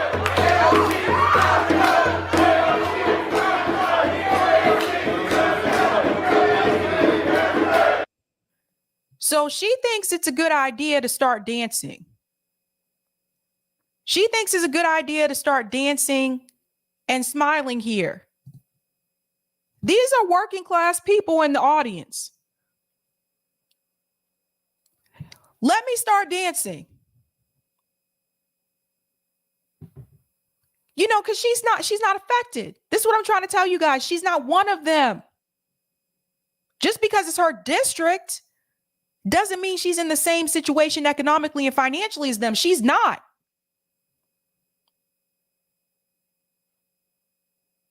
And I'll have to check my DM, see if I still have it.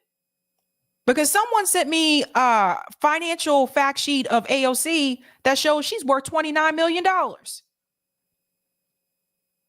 That shows she's making $400,000 a month. Because what you have to remember, it's not just the salary that they get from Congress. They also have other streams of revenue. If you're writing a book, if you got these speaking engagement fees, they getting paid. They are not one of us.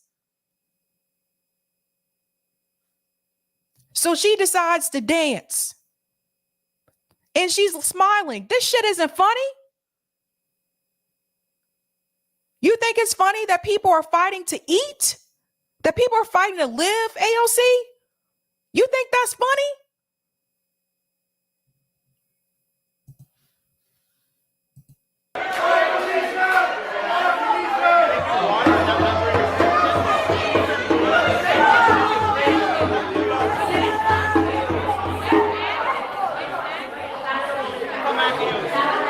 Very classy. Thank you, sir.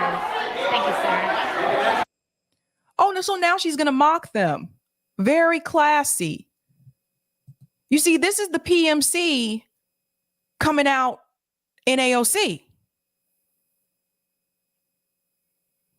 This is why, and I still stand by this, this is why these movements that are supposed to help working class people need to be led by working class people, not by PMCs. This is why, because at the end of the day, once they get what they need from you, see, once she got what she needed from them so she can get her place in DC, her foot in the door, she don't need them no more. Now you can look down on them. Who's going to challenge her? Who's going to try to primary challenge her? You see what's happening? Are running up the street of New York. They got some people like you. Come on, AOC, answer the question. How much did I get?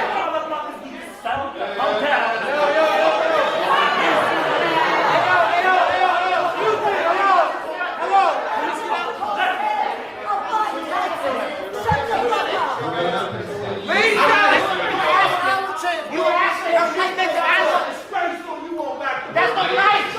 It's not nice. That's not nice. Respectfully, ma'am, you're saying ask us why. Y'all been talking for 20 minutes, okay? We know why. We know why you're mad. Let's talk. You know why they're mad, but you haven't done anything to improve it. You haven't done anything to fix it. So you see this? This is AOC herself admitting to you that she knows why they're mad. She know? So she knows why they're mad, but she thought it was okay to dance and smile.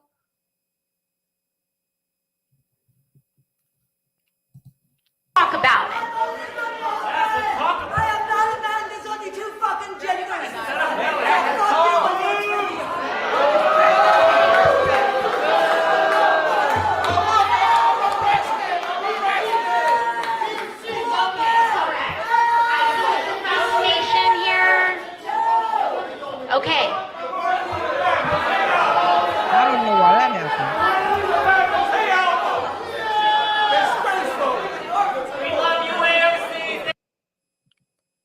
This isn't the part. Oh, the lights went out.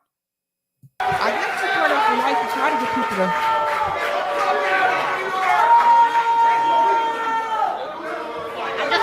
I'm not allowed to be in a room when the lights turn off. It gets a little. That's one of the things. All right. Listen. Okay, listen. Did you catch that? Watch this. Watch this. I don't like this. Turn off. It gets a little. That's one of the things. All right. Listen. Okay, listen. That was AOC changing her vernacular to try to make them think that she's one of them.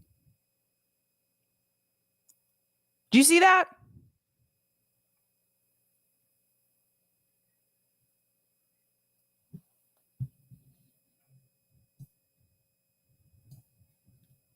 I'm not allowed to be in a room when the lights turn off. It gets a little.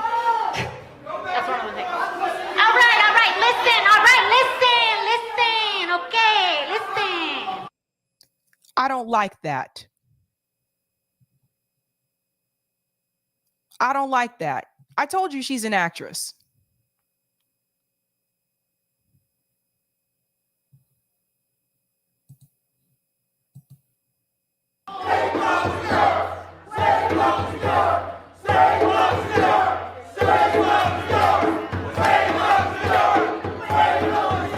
You all have made your point. If you want to keep going, we can go all night, whatever it is.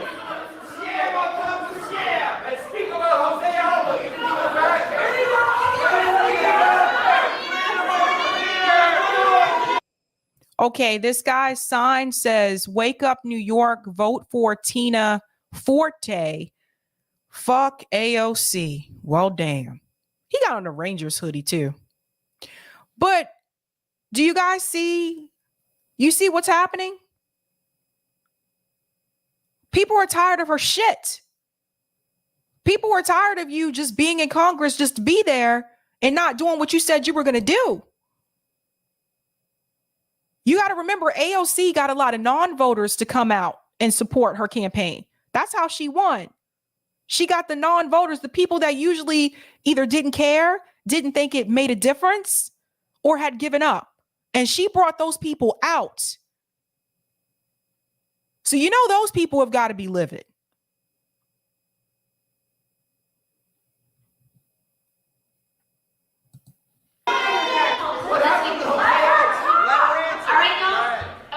Okay, guys, let me ask the question. We ready to wait our place in line? It is shocking to me. Shocking. Yes, shocking. So did you see her mock them? This is the PMC, guys. This is the PMC. Let me talk down to the working class, lower level people than me. This is the PMC coming out of AOC. Oh, not Sandy, the bartender.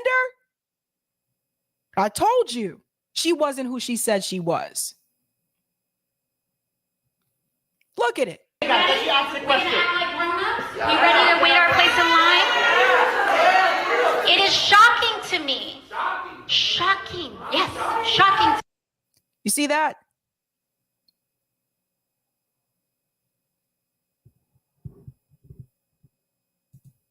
To me, that there are so many young people in this room that are setting an example for how to conduct ourselves, all right? Fake tears. Because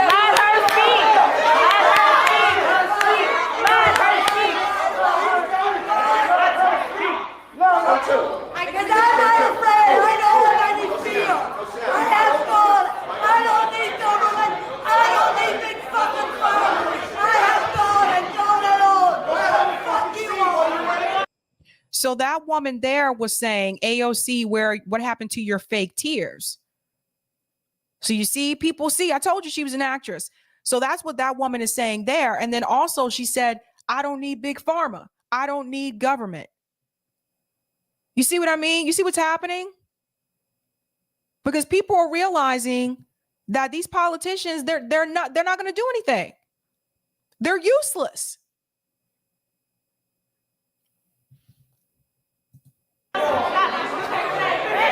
Innocent blood is going down the street. She's gonna explain it, so shut up for 1 minute. Okay. You hear how they talk to the people? You hear how they talk to the people? Shut up. Shut up. I want to ask her why she defund the police, why innocent blood are going down the street, and she's going to explain to you why, okay? So give her a chance to explain. We all want the same answer. Give her a chance to explain. Okay, please say something.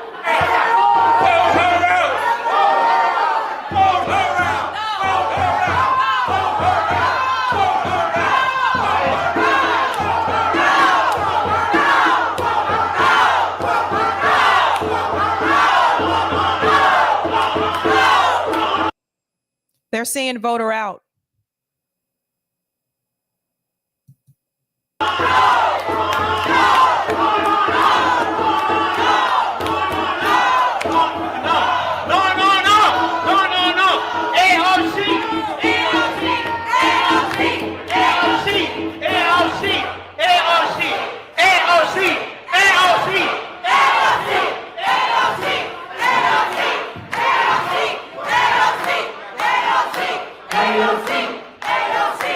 So that's an immigrant community, and we respect white American, black American, Spanish American. That's what the country is all about. We have to give Alexandria a chance to talk. You express yourself. You made up your mind. Listen to her, please. We brought in psychologists, all of us. You know what we found? Here's what we found. Here's the facts. We reduced reoccurrence of crime by more than 50%.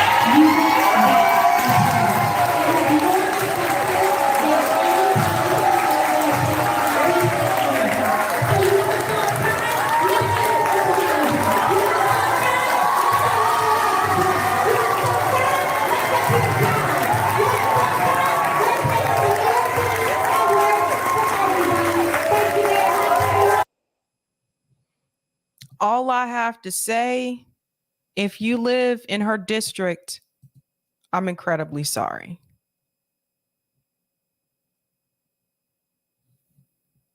But people are just tired, you guys. People are tired of it. And so I know someone was saying earlier, they were just like, why is it only AOC that people are coming after? I just showed you it's not.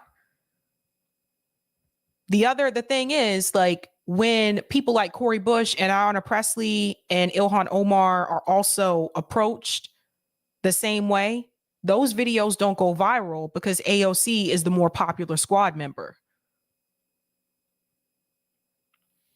That's right, Valerie. We are all affected by her BS. That's right. We're going to get to our last story here in just a second, but I do want to make sure I get to these comments on Rockfin, and I have some on here as well. Doobie-doobie-doo. Go ahead and add this here. Oh. Thank you for the tip on Rockfin, Roger Meadows. The Green Party platform is the only party platform that's for reparations, but you do understand that reparations must be lineage based and not based on race. There's a huge difference between Black people who came here by choice since LBJ signed the 1965 Immigration and Naturalization Act into law, which lifted the ban on those from non-white countries to come here and those who were brought here by force of the gun. And thank you for this tip on Rockfin as well. Christina and Delilah, executive branches at any level of government are not involved in the amending process when it comes to constitutions, but can use the bully pulpit as leverage to get the legislator to move on an amendment. Seeing Texas and Pennsylvania are not BI states, would you push the legislature to propose an amendment to voters allowing them to vote to pass, repeal state law and amend state constitution via BIs and via veto referendum? Thank you for this tip on Rockfin, Chris. Sabby, I think she misheard when they asked her, do you support BDS? She said, of course I support BTS, the South Korean pop band, not BDS. LOL. Oh, I love BTS. All right, guys. Let me get to these comments here. Hello, Pastor Wheeler. Shout out to Oz. Thank you for the super chat, Steve. Where's the black greens? Ajama Baraku and Angela Walker were both black greens. They ran. Bill, but her hat is tilted and she's wearing a fake leather jacket. Obviously, she is cool and down with the people. These questioners are just being rude. Thanks for the super chat, Steve. Every Green Party person I've seen is white, not even a suntan. Steve, what is happening? What? Thanks for the super chat, North instead. Sabrina, once again, you hit the nail right on the head. They are actors. Some are sociopaths. And those who are not have become afraid to even stand up to the corruption and lies. Shake my head. Thank you for that. Sebastiano, this is violence, Sabby. You can't call out politicians. But here I am. Golden Silence, Sally, that's just... Sabby just filed that last segment as Yogi Bear. Ayanna Pressley elected the worst storyteller. That's why you guys were talking. Okay, I'm like, why are you talking about her hat? Okay, you guys think she looks like Yogi Bear? Thank you for the super chat, Meteor Dreams. IK Bochinche Sabby. Thank you for the super chat. And Golden Silence again, Sabby, I went to Eric Swalwell town hall meeting a few times. The sheeps that were applauding him were morons. I was the only one who has anger to tell him the terrible job he has done so far. Yeah, and he's a snooze fest. God, that is a boring dude. Anywho, let's move on to our final story. And this is Chris Hedges and Gabor Mate had a discussion on the Real News Network. We're not going to cover the entire discussion because that takes a long time. And I'm already over my time, as I can see right now. But there is a piece of this that I do want to play where they talk about what happens when children are affected by trauma. And there's different types of trauma and how that can affect them into their adulthood in ways that you may not believe. So I thought this was an important discussion. Let's go ahead and get into it. Who has written several best-selling books, including In the Realm of Hungry Ghosts, Close Encounters with Addiction, When the Body Says No, Exploring the Stress, Disease Connection, and Scattered Minds, The Origins and Healing of Attention Deficit Disorder. So I said before we went on the air, this is a book that could have easily been 3 or 4 books, so your readers are rewarded. You write that most of us are in the grip of what you call a distant past, a kind of psycho-emotional time warp that prevents us from inhabiting the present moment. This is what the psychotherapist Peter Levine calls the tyranny of the past. Can you explain this process? Yes. First of all, thank you for having me on your broadcast. In my own life, coming to reflect on many of my behaviors, I've had to realize that often I wasn't reacting to the present. I was reacting to some interpretation of the present based on old traumatic programming from my early childhood. So often when I get upset, say in my relationship with my spouse, the degree of upset is not related to anything that's occurring right now, but it's some dark pain or wound, which is what trauma means, based on a sense of having been rejected or not being loved or not being accepted when I was a very young infant. I want to pause here for just a second. So this is an interesting point. He's talking about like, and first and foremost, like I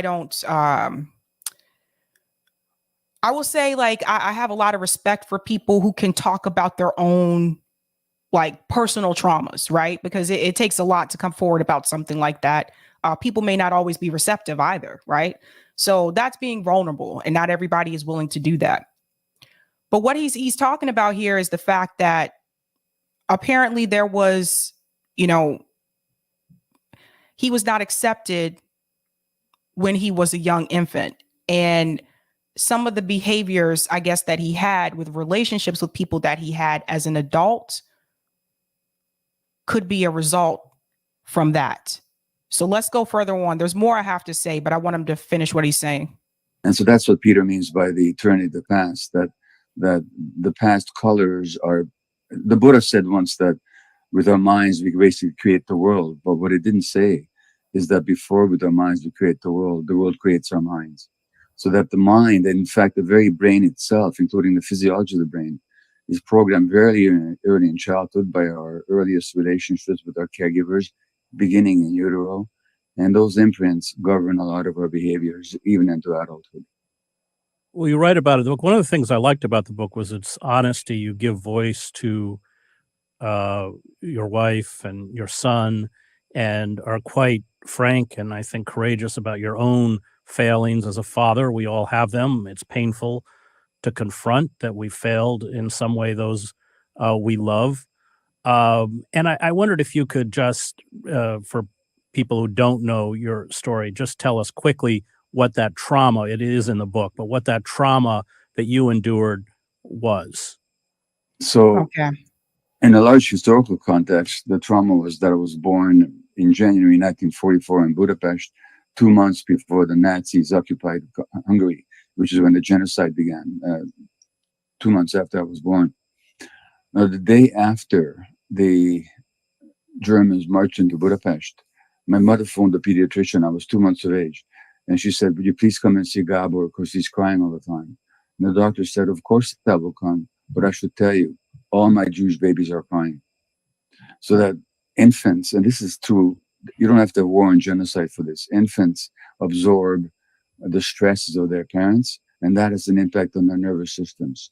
So I spent the first year under predictably difficult, even life-threatening circumstances, which culminated in my mother giving me to a total stranger in the street in Budapest, because where we were living, I would not have survived.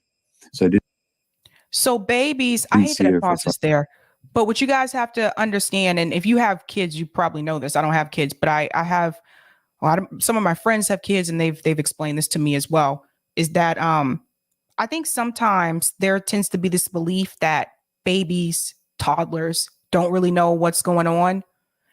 And that's not necessarily true. So it's like, if the mother and father, let's say they just had a big spat, a big fight or whatever,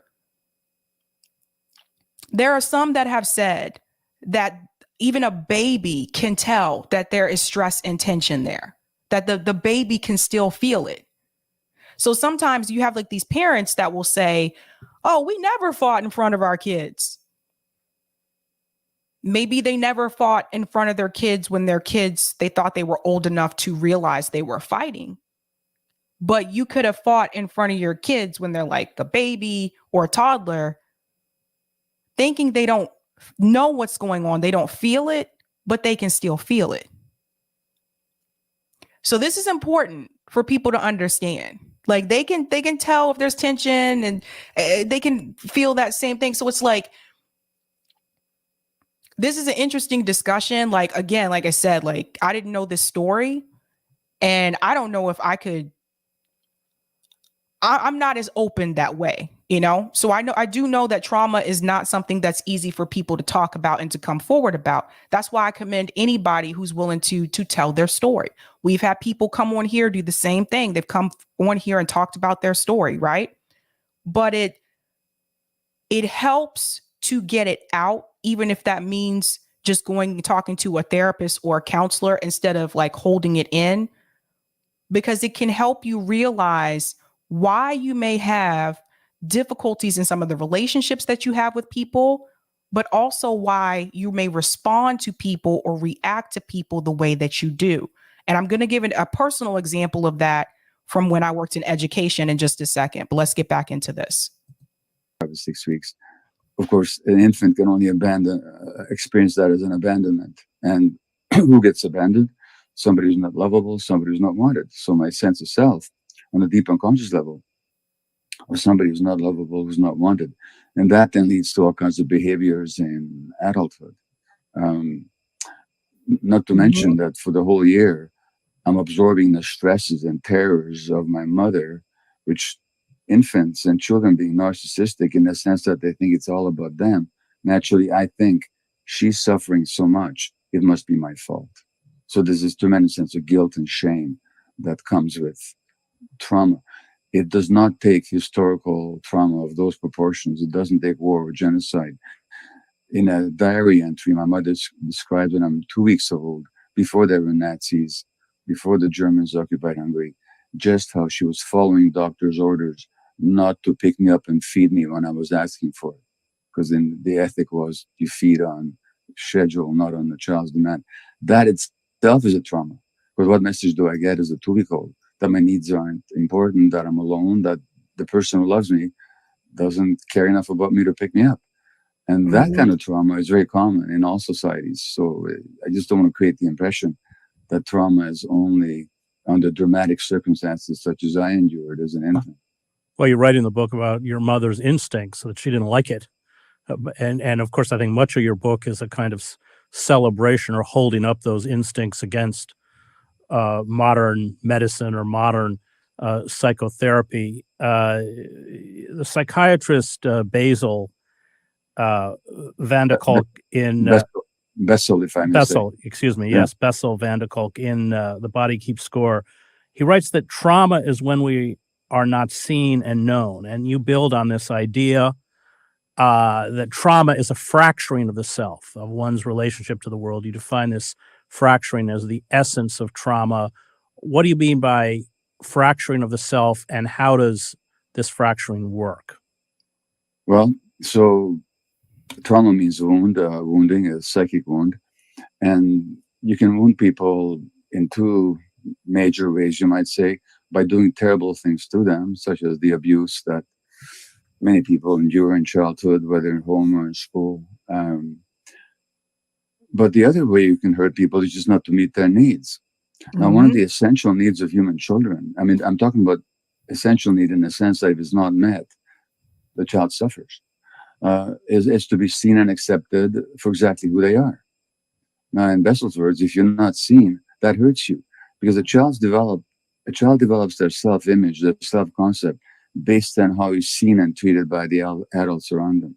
If the adults themselves are too limited, too stressed, too traumatized, too preoccupied to see the child in the child's fullness with all their emotions, the child will develop a very limited sense of themselves. So that's part of that fracturing. First of all. Secondly, when you're not being seen, or worse, if you're being hurt or abused, it's just too painful to be in your own body and to experience your own emotions. So literally, as a survival adaptation, quite unconsciously, the child will cut off their sense of feeling, their gut feelings, and they even disconnect from their bodies. So that disconnection and fracturing of the self, which is the essence of trauma, happens if you're not seen and accepted just who you are, even more so if you're hurt. Let's talk about children that are abused. So this was something that, working in education, you come across different situations with different students.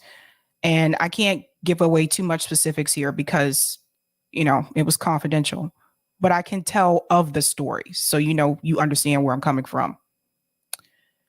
There tend to be this rule of thumb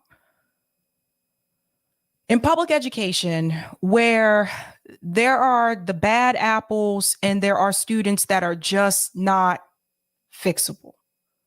There are students that they refer to them as a lost cause, right? So I've encountered those students. And the first time, I remember when I was doing my observations, I didn't like that those students were referred to as a lost cause. And when I say they, I mean the teachers that were teaching them referred to them as a lost cause. Not to help them. They would tell you, don't waste your time on them. And I never thought that was right. And I noticed, like, with talking to those particular students, I don't think it was that they were a lost cause.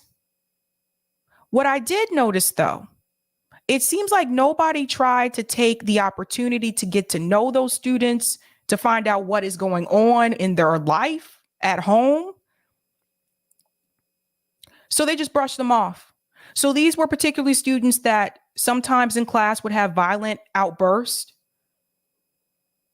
would hit other students just for no reason. There was one kid I'll never forget. He used to just get up and just hit others, like just punch people for no reason. Right? And so those were the students that they would just write off. Instead of trying to talk to those students to figure out where is the anger coming from. And you know what I found out? In some of those instances, these kids were raising themselves. So this was an elementary school that I was doing observations at. But the teachers who were teaching them didn't take the time to get to know these students. Because if they took the time to get to know them, then they would have known some of these kids in elementary school were raising themselves because the parent wasn't there. The parent was working 2 jobs. They had a single parent household, or for some of them, their parents had checked out. And by that, I mean, may have been on drugs. Sometimes they'd come home. Sometimes they wouldn't. Some of the kids were abused, physically abused, sexually abused, abandoned, just forgotten about. But nobody knew that because they didn't take the time to get to know them like I did.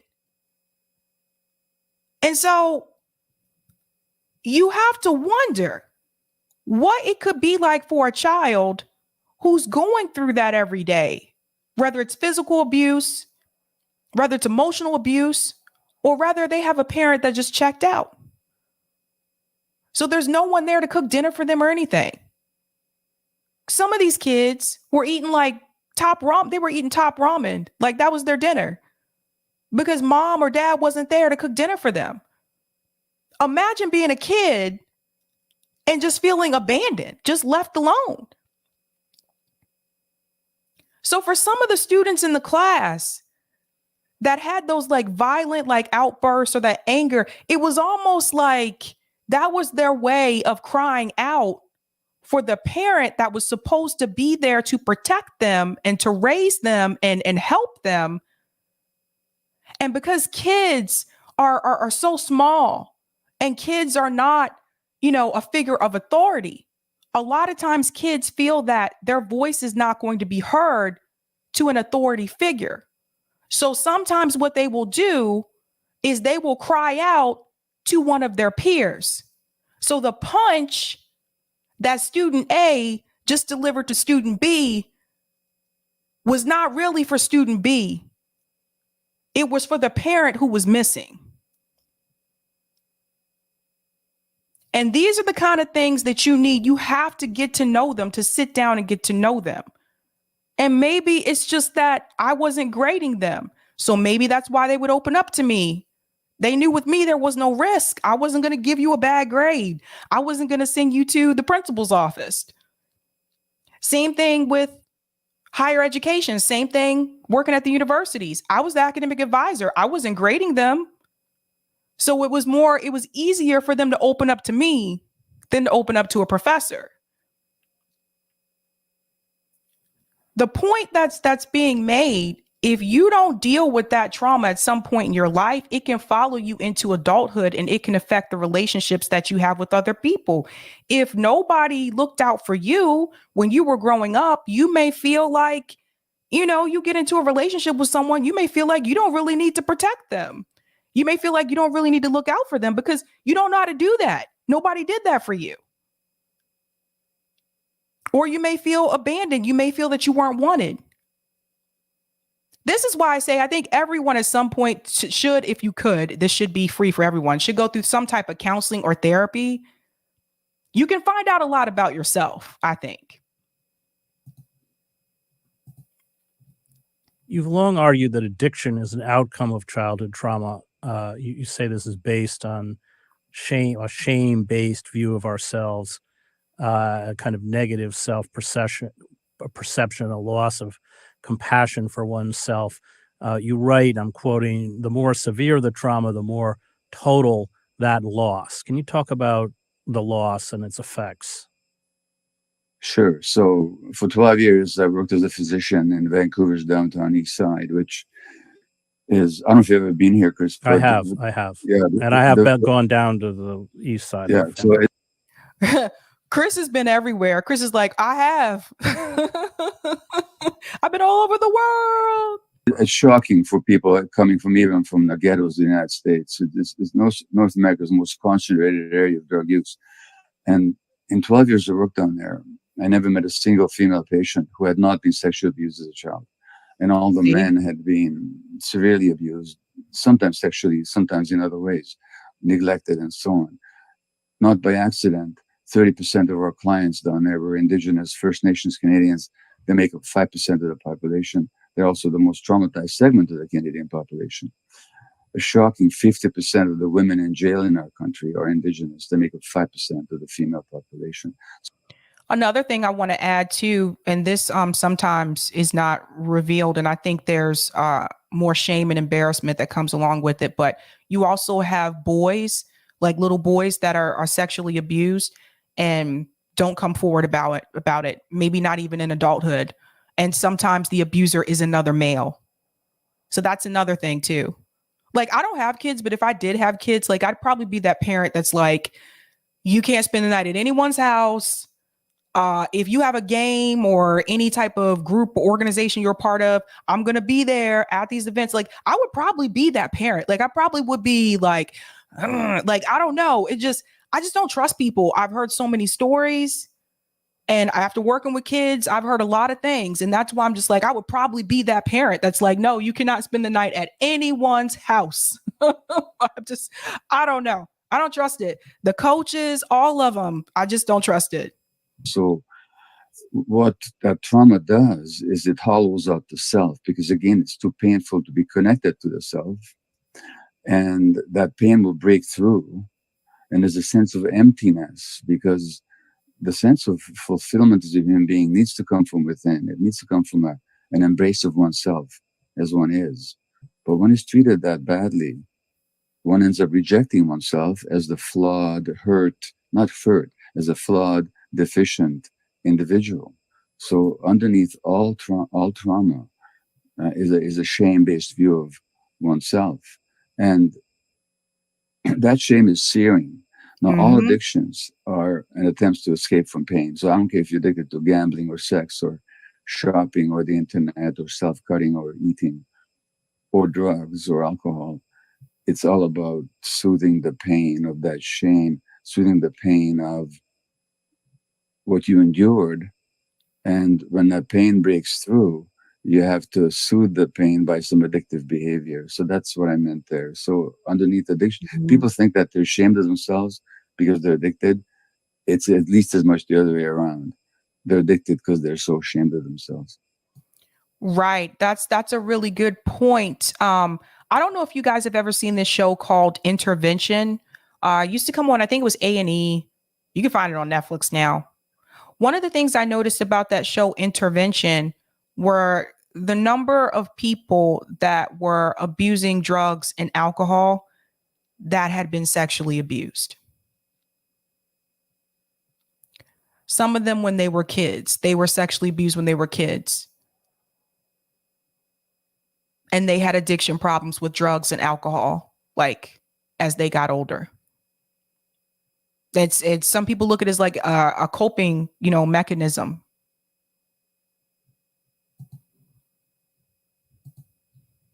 Well, you write about how consumer society plays on this. You say that if trauma entails a disconnection from the self, then it makes sense to say that we are being collectively flooded with influences that both exploit and reinforce this trauma. These are your words: work pressures, multitasking, social media news updates, multiplicities of entertainment sources.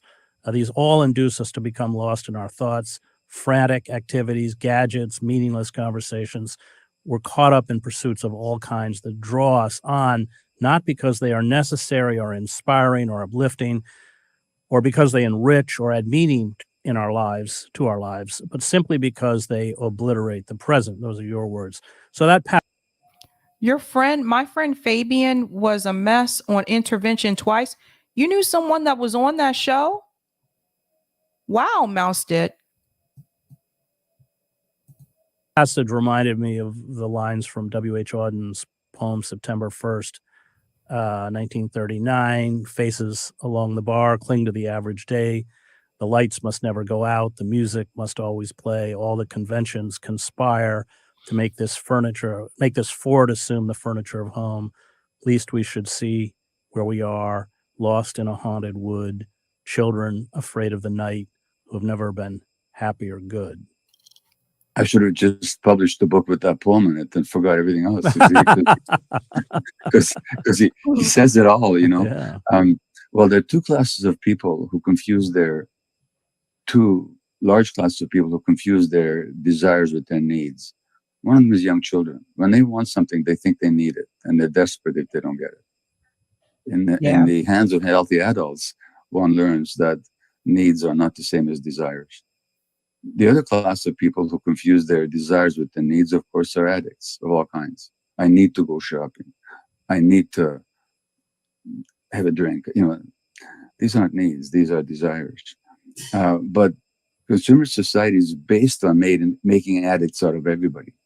To confuse our desires with our needs, it's this, as the Catholic monk whose work I'm sure you're familiar with, Thomas Merton, said. You know, the whole society is geared to raising our desires to this fever pitch, so that we can be consuming the products of the film studios and all the factories, and so whole consumerism is based on creating false needs. And if we weren't at this fever pitch of desire all the time, we wouldn't buy all the stuff that we buy, nor would we be coasting on the internet to fill every moment, because we're so empty and we're so afraid of ourselves that we have to distract ourselves from our own presence by whatever means. Now, if you look on the internet or on YouTube, for example, what gets seen by millions, there's recently Eli Manning, the former New York Jets, was it? No, Giants quarterback, went to this college and he pretended to be somebody he wasn't. And, you know, it doesn't matter. It's trivial. 11 million views in 3 weeks. Now, how much does the average person? So the average person in America knows a whole lot about what quarterbacking strategy the Denver Broncos or the Tampa Bay Buccaneers should be pursuing, and there's big discussions about this. What does it matter to anybody? Oh,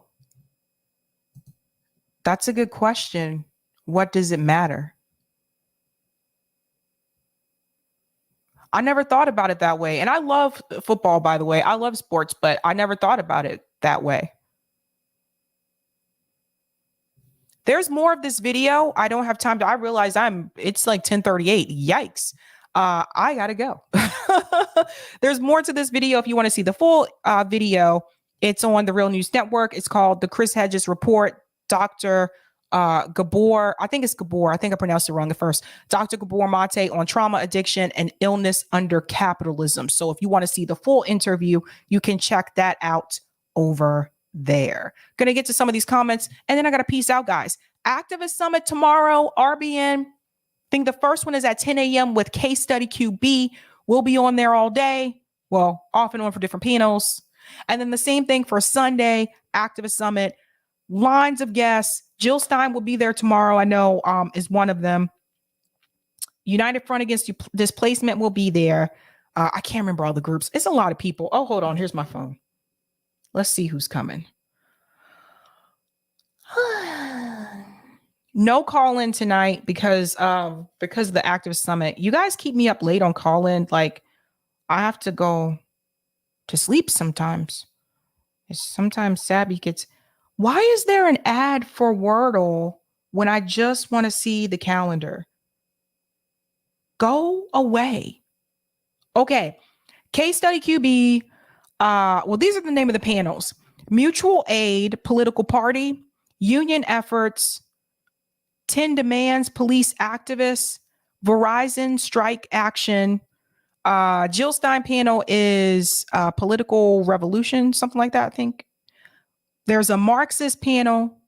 There's LGBTQ activists, anti-war and war propaganda, United Front Against Displacement. Those are the people you saw earlier. They'll be on Indigenous Water and Land.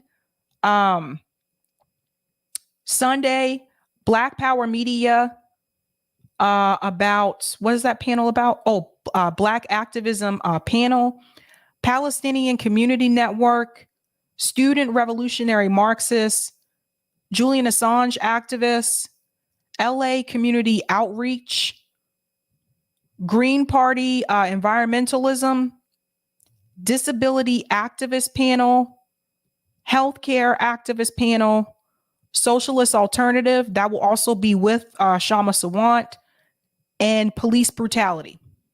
So it's a lot of peeps. It's a lot of panels. Maybe, I don't know, maybe in the future we have to do this as 3 days because a lot of people reached out, but we couldn't find a spot for everybody.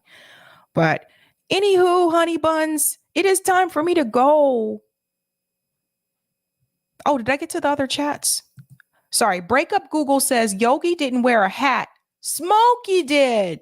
I thought Yogi did wear a hat. No, Yogi had a tie. All cartoon bears look the same to you. That's racist. Oh my God. Thank you for the super chat, Justin B. Please check out Michelle Bicking, governor for Connecticut, Michael Ortade for state senate in Connecticut, and Daryl Moch for DC City Council chair, all powerful Black Green Party activists. Yes, that is true. And I've interviewed Michelle and Michael.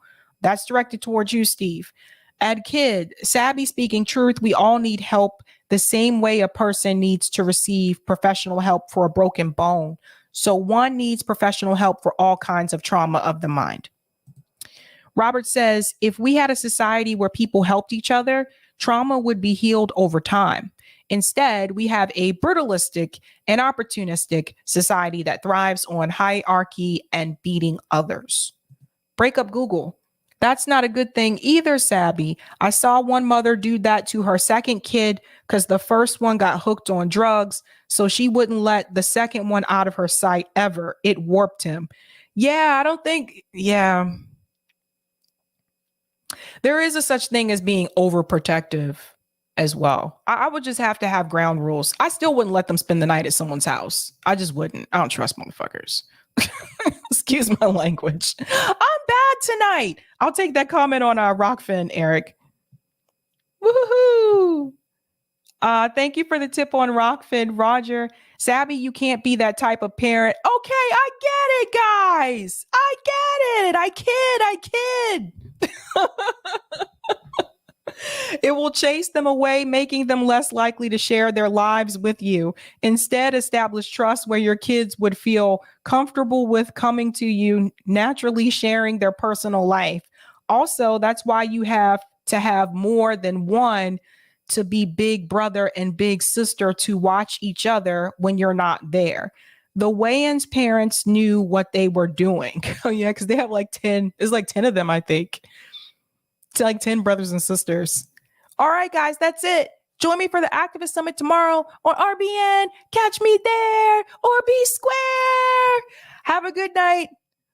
Keep up the fight.